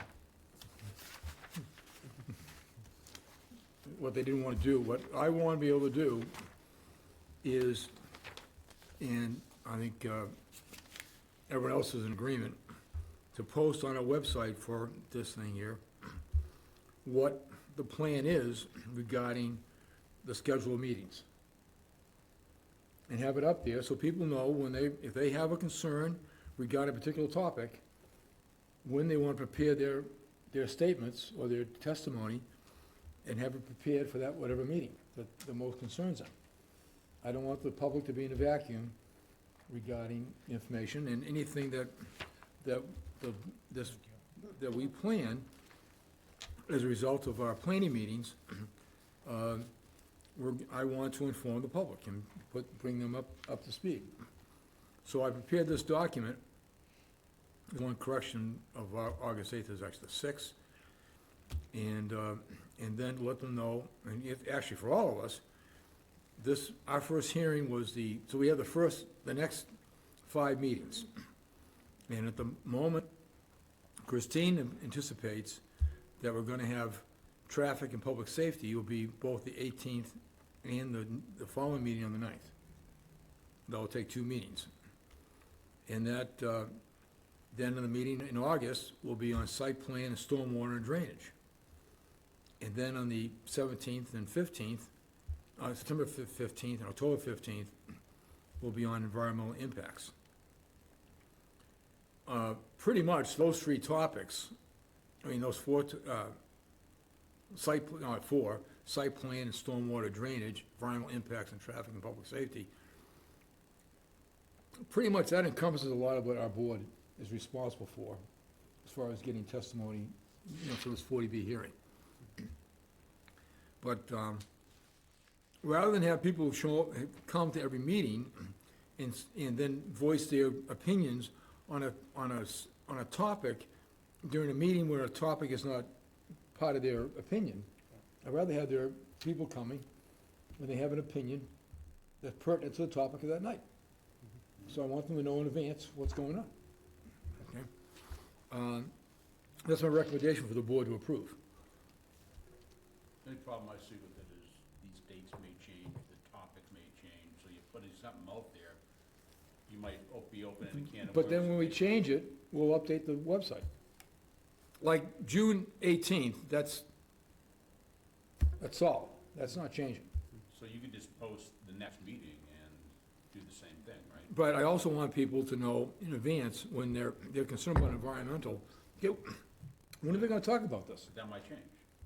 Well, it's not gonna, it's somewhere, it's gonna be probably around in September.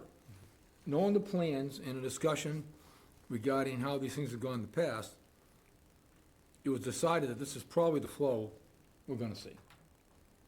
And as the board also needs to know this, so that you can plan your studying of all those, 3 feet of materials it received regarding this project, okay?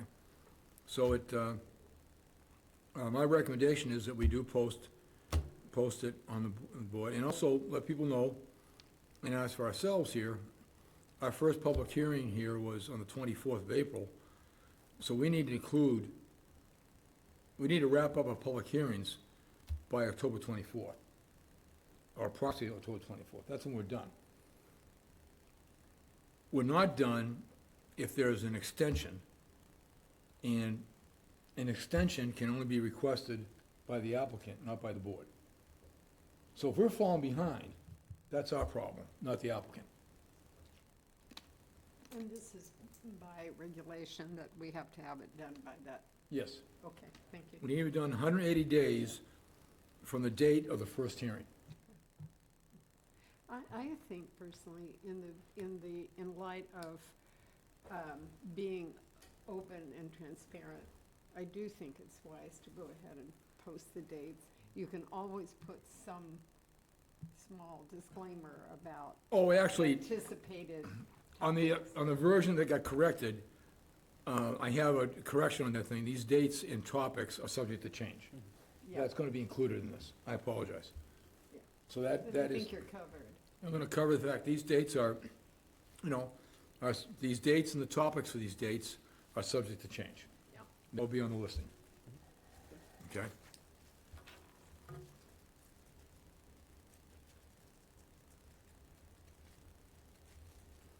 Now, typically, from what I gathered in my own little research here, since the 180-day timeframe to close public hearing in Chapter 48 comprehensive permit process can be extended, but only in the applicant agrees in writing to the extension. This means the Harwich Board of Appeals cannot unilaterally extend the deadline. It requires the applicant's consent. Where, if this was a 40B scenario, like we have, a friendly 40B, like we have going on with Marceline Properties, where the town's working with the developer, if the town really wanted an extension to get in more information and mutually to do planning, there would be mutual consent. So it has to be, for some reason, the applicant also may need more time to present their case, why they might request an extension. But for us to get through the case, so we really have no leverage, in my opinion, regarding extension of the time, unless the applicant feels it's gonna be a benefit to their application. So that's a time frame, and so like, October 15th is really gonna be a wrap-up time. And, or we need to schedule a pretty quick meeting between the 15th and prior to the 24th. Now, that 24th might not be the correct date. I didn't go through and look at 180. It could be October 22nd. Okay. So I just like to have, I'd like to make a motion that we,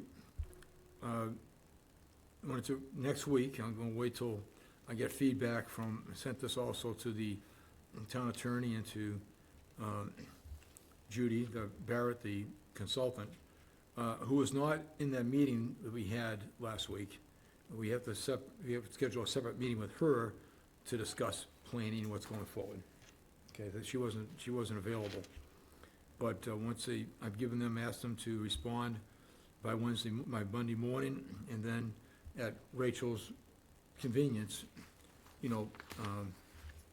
post this. And I will have it corrected with the date, as well as adding that these are all subject to change, the topics. So I'd like to make a motion, we do this. I'd like to hear a second on that. Second. Okay. All those in favor? Aye. Do I have a full approval? Okay. All right, thank you. All right. So we have a company, and I don't have any background information on the company, but the firm of TCR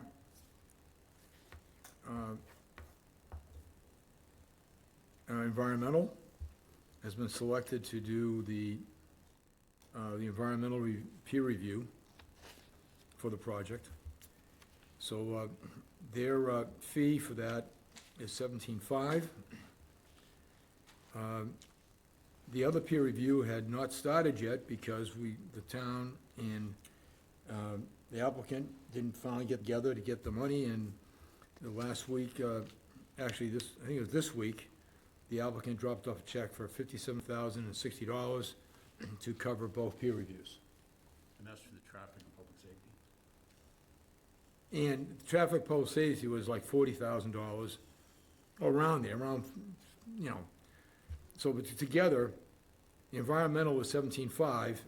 Yeah, but And I guess what I'm getting at is, not to care about the amount, but, And the other balance they is for the haven't traffic. they haven't started the peer review yet? No, And we have June 18th as the next Yes. meeting? the peer review was not starting until, the money arrived, Oh, I understand that, okay? yeah. So, but they confirmed with Christine that they can get it done by the 18th. Well, before the 18th, at least we can get a chance to review it. Yeah, you may not have more than a day. I mean, you may not have much for time to review. Now, the meeting on the 18th, so anyways, the money's in, it's in escrow, all that kind of good stuff. And so the next meeting, it's really how the format's gonna be, and I'll revise my narrative, and get it out to you guys. It is gonna be the fact that the applicant's traffic consultant, they're giving their presentation first. So they'll be doing their presentation, and then after their presentation will be the peer review by GHD, or I think that's the name of the company, okay? That will be done, okay? So that is what's going on there. Oh, VHB, excuse me. So they'll do that in a second. Then we will get into, let's see what other people in town at that point, or for the second meeting. And I'm not quite sure if the peer review might go into July. We'll see what happens. But that's what the order of the agenda's gonna be. Now,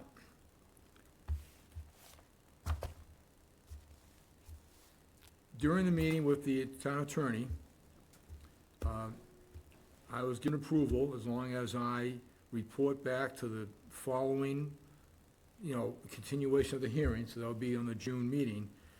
I am allowed to contact what we consider, who the board consider as key people in town, in the community, from other boards or whatever, to motivate them to either write in their opinions of the project, and particularly on some of these people, I would like them making a personal appearance and speaking before the board and the public regarding it. And that would, and I have some names, some people here that I'd like to discuss, and I'd like to know from the board if there are others in town that you think should be during these hearings. Now, we're not looking just at the fire and safety, it's the safety and traffic, but also right through into environmental and the conclusion of the meetings. And of course, if we invite them and ask for their testimony in person, we'll schedule it and let them know, here's a schedule when they feel it'd be most appropriate for them to speak, okay? So, I personally, because of the fire, the safety and traffic, and that road, I want to hear from David LeBlanc, the fire chief, or a representative from the fire department, to speak at a meeting. I also, another person in town that, I realize they have a peer review, but who knows the roads as well as anybody, if not better, would be our our highway superintendent, Lincoln Hooper, and have him address, his concerns, or his opinion, and I shouldn't say, when I say concerns, his opinion regarding the traffic and safety proposal, by Pine Oaks. I'd like to hear from him. The public, I think, needs to hear from these people. We just don't want to all of a sudden hear testimony, and all of a sudden we come up with a decision in a vacuum. I want opinions supported by key people in town. Whether it's for or against, it doesn't matter, but I want that out there so people are dealing with information and facts. So you're saying, I mean, we can invite them, they don't have to come. Is No, that- I do not have subpoena power, okay? What's the harm in inviting? No, and I'll be sending out emails and in some cases possibly making a personal contact. Again, when I make that, I can only discuss the process. I can't discuss the case, okay? Conservation Department, the agent, Amy Usowski, and perhaps, not only her, but,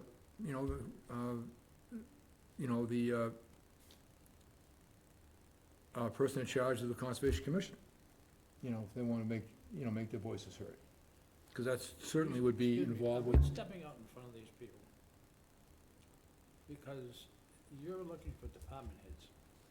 I got department heads plus the conservation Right. also. I want other board members who were involved. What's your opinion on that, Al? I'm just concerned that we might be stepping on people's toes that are individuals They- who, They don't have to appear. I'm making the request. If they want to make their opinions known, I can give them a time to express themselves. If they say no, that's fine. But I want to make sure that there are certain departments and other committees that may that may have an opinion that they want to express to this board regarding their opinion. So if you've been on the Conservation Commission and you have an opinion regarding environmental concerns, you can rely strictly on Amy, who I believe, will address the board. But if there's other members of the Conservation Commission that want to express their viewpoint in support of Amy, or whatever their opinion might be, if they want to express it, I want to make sure that they know they're invited, and we would schedule them at the appropriate meeting. That way, the public can hear, the public, I think, at least me, is, I'm maybe the chair of this board, but I'm also, person in town here that wants to hear from these people who have more experience in these subjects than I do. The only thing that pops in mind would be like the last meeting we had where a gentleman, I think his name was Michael McCaskill, came in and was speaking to someone who presented themselves as Right. a member of the board, and it led to a little bit of a confrontation. Oh, I understand. Right. Now, that person, she is the chair Of housing. of the Housing Committee. So if the Housing Committee approves and directs her to, yes, here's our opinion, come speak. The only concern I have with a lot of that is you use the word opinion. What is there, I think the word is facts. We need facts. And if you use facts, I'm okay with it. Yes. Start saying opinion. Yes, I think. I know that the That's an public has excellent- opinions, and we need to yeah, hear right. that. No, I think facts. Well, we need to hear facts. Absolutely right, As Chris. they relate to things we have Right. control over. And regarding facts, that's another subject I want to get into, but you're right. Well, I'm looking for facts. Right. We need to have facts of how I need to hear from, from Link Cooper, his facts about that road. I mean, just this past weekend, I live right off of Queen Anne, and I was coming up to the 124 intersection. It took 3 changes of the light for me to get through it. That's existing. It's already a failed intersection. That's a fact. That's a fact. Yeah, no, and the peer review is gonna show those numbers. But another fact is, we may not have anything we can do about that as relates to this project. Correct. Still. So, Right, but if but- someone comes in and says, my opinion is, No, whatever the- this is gonna cause. You are absolutely right, and And it looks let like me we're correct. bringing town people in to. I want reinforce town certain people to come in positions. to, you're absolutely right. We need town people to come in and to give us the facts that we can make decisions Right, on. exactly. Exactly. So I make sure that we have that, express the facts. The conservation agent come in and give us the facts regarding, anything that a building might be within a 100-foot buffer or whatever. Yep. She can give us facts regarding how they deal with those kind of situations in other developments. Other 40Bs. Or in any other housing. This wouldn't be the first building that was inside of a buffer zone, all right, in town, okay? And how does the state deal with it? There's a fact, the state isn't necessarily concerned about a buffer zone, 100 until it gets to the 50-foot mark. Right. They Okay. have different. And it's a state, we need to know from the state what the regulations are from the state, as well as we can appreciate our town's regulations, but you have an Amy, a director of, an agent, that can tell us the facts, how they relate to the state, because that's how the state, one approach here is for us to consider the state's requirements. Yes, Marilyn? I agree with everything that's right. been said. But I'm also concerned that the people that are invited, which I have no problem with, I think the more information, the better. But then they need to be informed about the project before It's all people on, coming. but it's on the website. But if do they have all the data that we have? Yeah. It's all available on the website.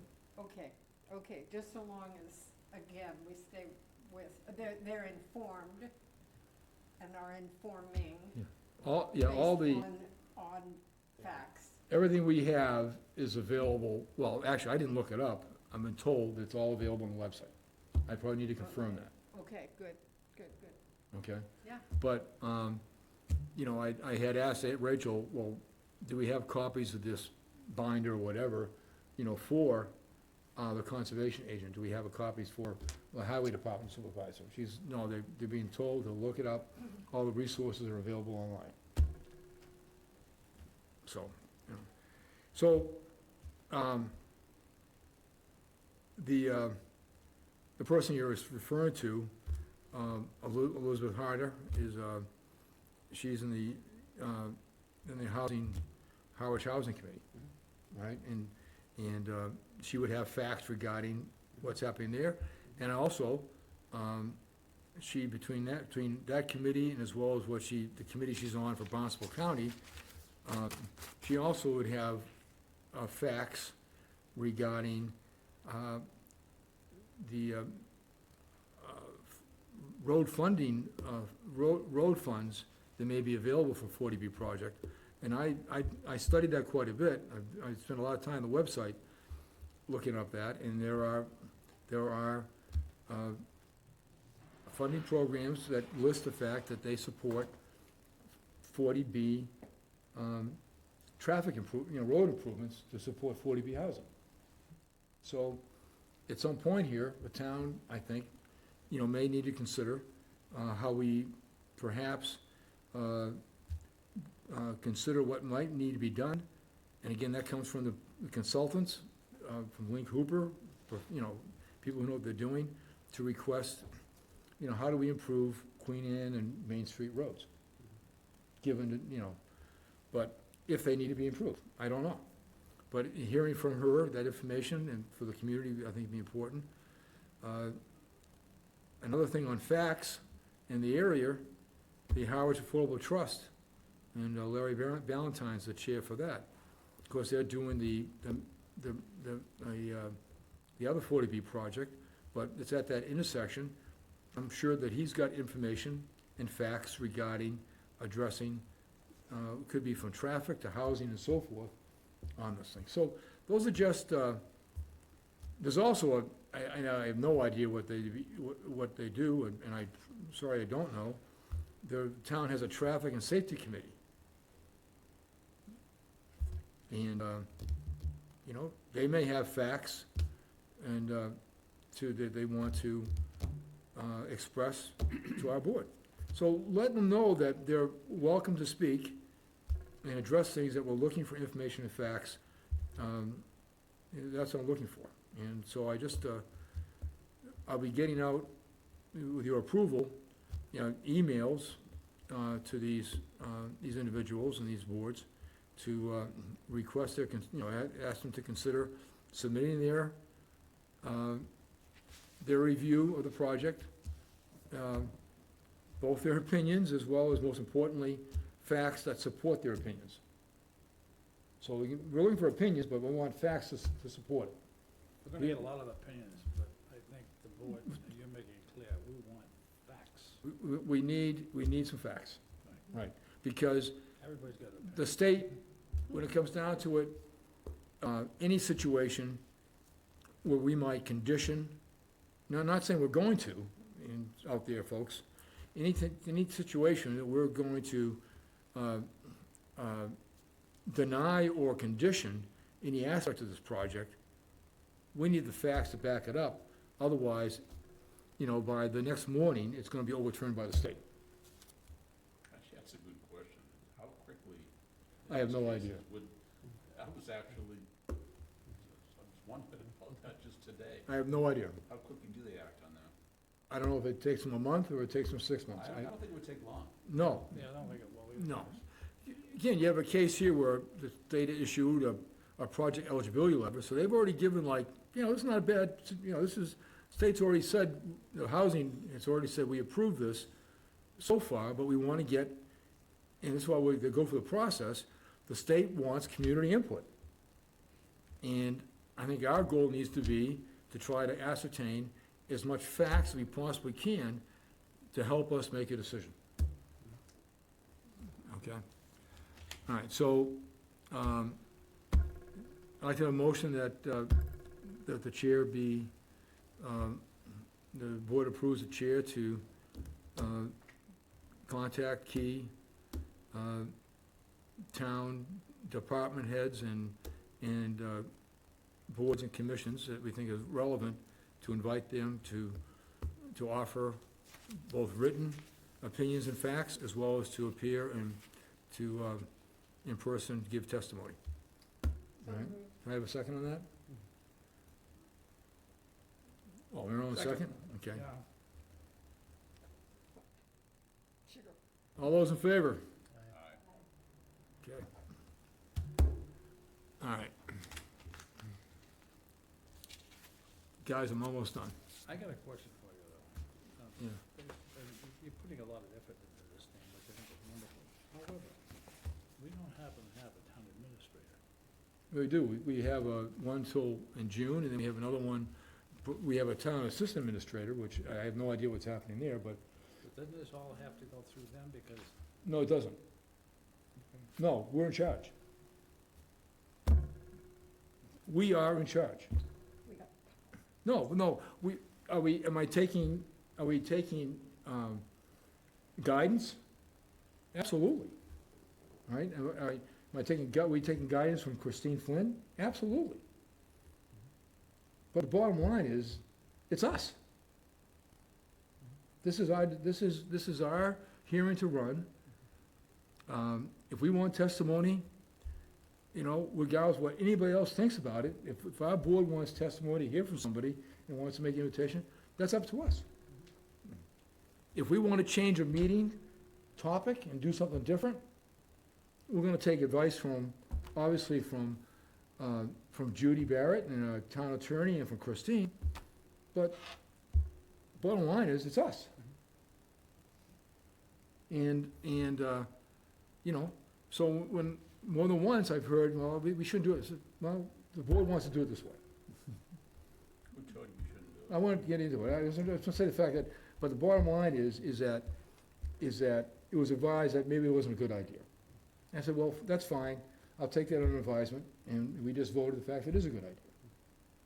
Boy, I would like to hear it. I don't know if it's a good idea or not, but we did approve it. we did approve it, right? And I gotta find. I mean, some of these things are based on best practice, Yeah, and and all- based on one of these, I don't have best practice. Yeah, absolutely. Listen, this is new for us, but that's why I think it's very important that we do our best to hear from many people in town that have experience in these matters and can offer us opinions supported by facts to help us make the best decision. And I don't want to just rely upon a couple of consultants. I want to hear from people in this community that live here, I agree. I agree with that. you know? That's absolutely, I mean, the consultants, I mean, obviously, they know what they're doing, and they're gonna offer us a lot of facts, which we need, Can we send an invite to Chris? all right? You live close to it. So, anyways, Not this one, actually. The I'm other not- one that's not come up is not near me. And that's the point, right? This intersection isn't even near it, and actually what's bothered me won't even be affected by this plan. I It's think, already a mess. but And this that thing sec, won't that affect it at all. intersection though, Chris, wasn't that discussed about 2 months ago What's that? by the select board? I mean, that whole thing Let- with regard to let's- that intersection, where you're talking about 124 and Queen Anne. I think there's something in the works on that already. well, I don't know. there was a road, and I haven't found it, and I need to find out where it is.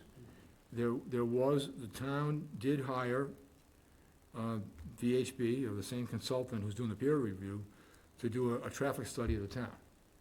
So some of these key intersections have already been reviewed. I want to get that report, Why not? you know? So,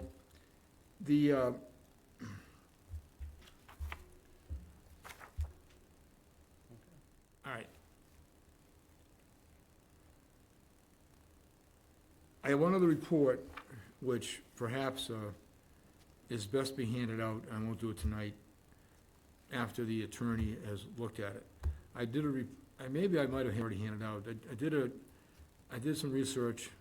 Actually, there's no problem in handing this out, 'cause Sherry said it's fine, but it's, and I'm just handing it out for information. I prefer no discussion on this tonight. And I'll explain to you in that in a second. Let me just get one over here. Okay.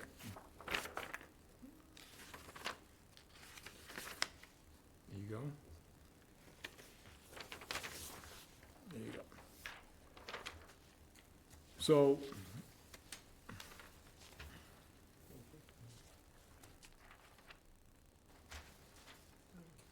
I got 2 votes. okay. Anyways, Yeah, you won't pass that back. town attorney has looked at this and said that my comments on these 2 things here regarding the main factors that can justify denial of a 40B application and common factors and concerns with 40B development that are not valid reasons for denial. And that just came from my research of all the, of the 40B stuff. And she agreed with me that, that this was on target. Now, however, what is she doing now is that she is, on each of these items, in each of these pages, and the 6 on, each of these things here, she is preparing, and prior to the 18th, backup for all these. I requested her to give me backup regarding case law. So, there isn't, knowing what we can deny or condition, or what reasons are not reasons for denial or conditions, what Amy is doing is she is providing, and we should have it prior to the 18th, case law regarding all these points in these 2 memos. Okay? So that, again, I might have researched this, but I didn't find a lot of case law. So, the next step is, and she says we're on target, the next step is case law to fill this in. Now,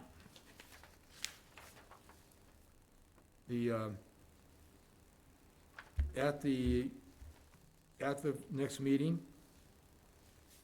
You know, and I'll send out a narrative, I'm gonna update my narrative a little bit, where we're going to begin, and I'd like to be able to request of the people that are gonna be giving their opinions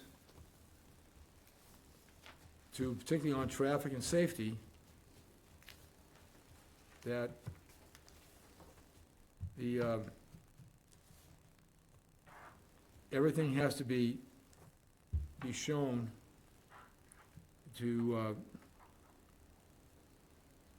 that the project would cause serious safety or public health issues supported by expert data. Now, I think that's subjective, or is that, what's the word I'm trying to find? You know, when it's, you're 20 feet from the lot line, it's imperative, Non-conforming? no,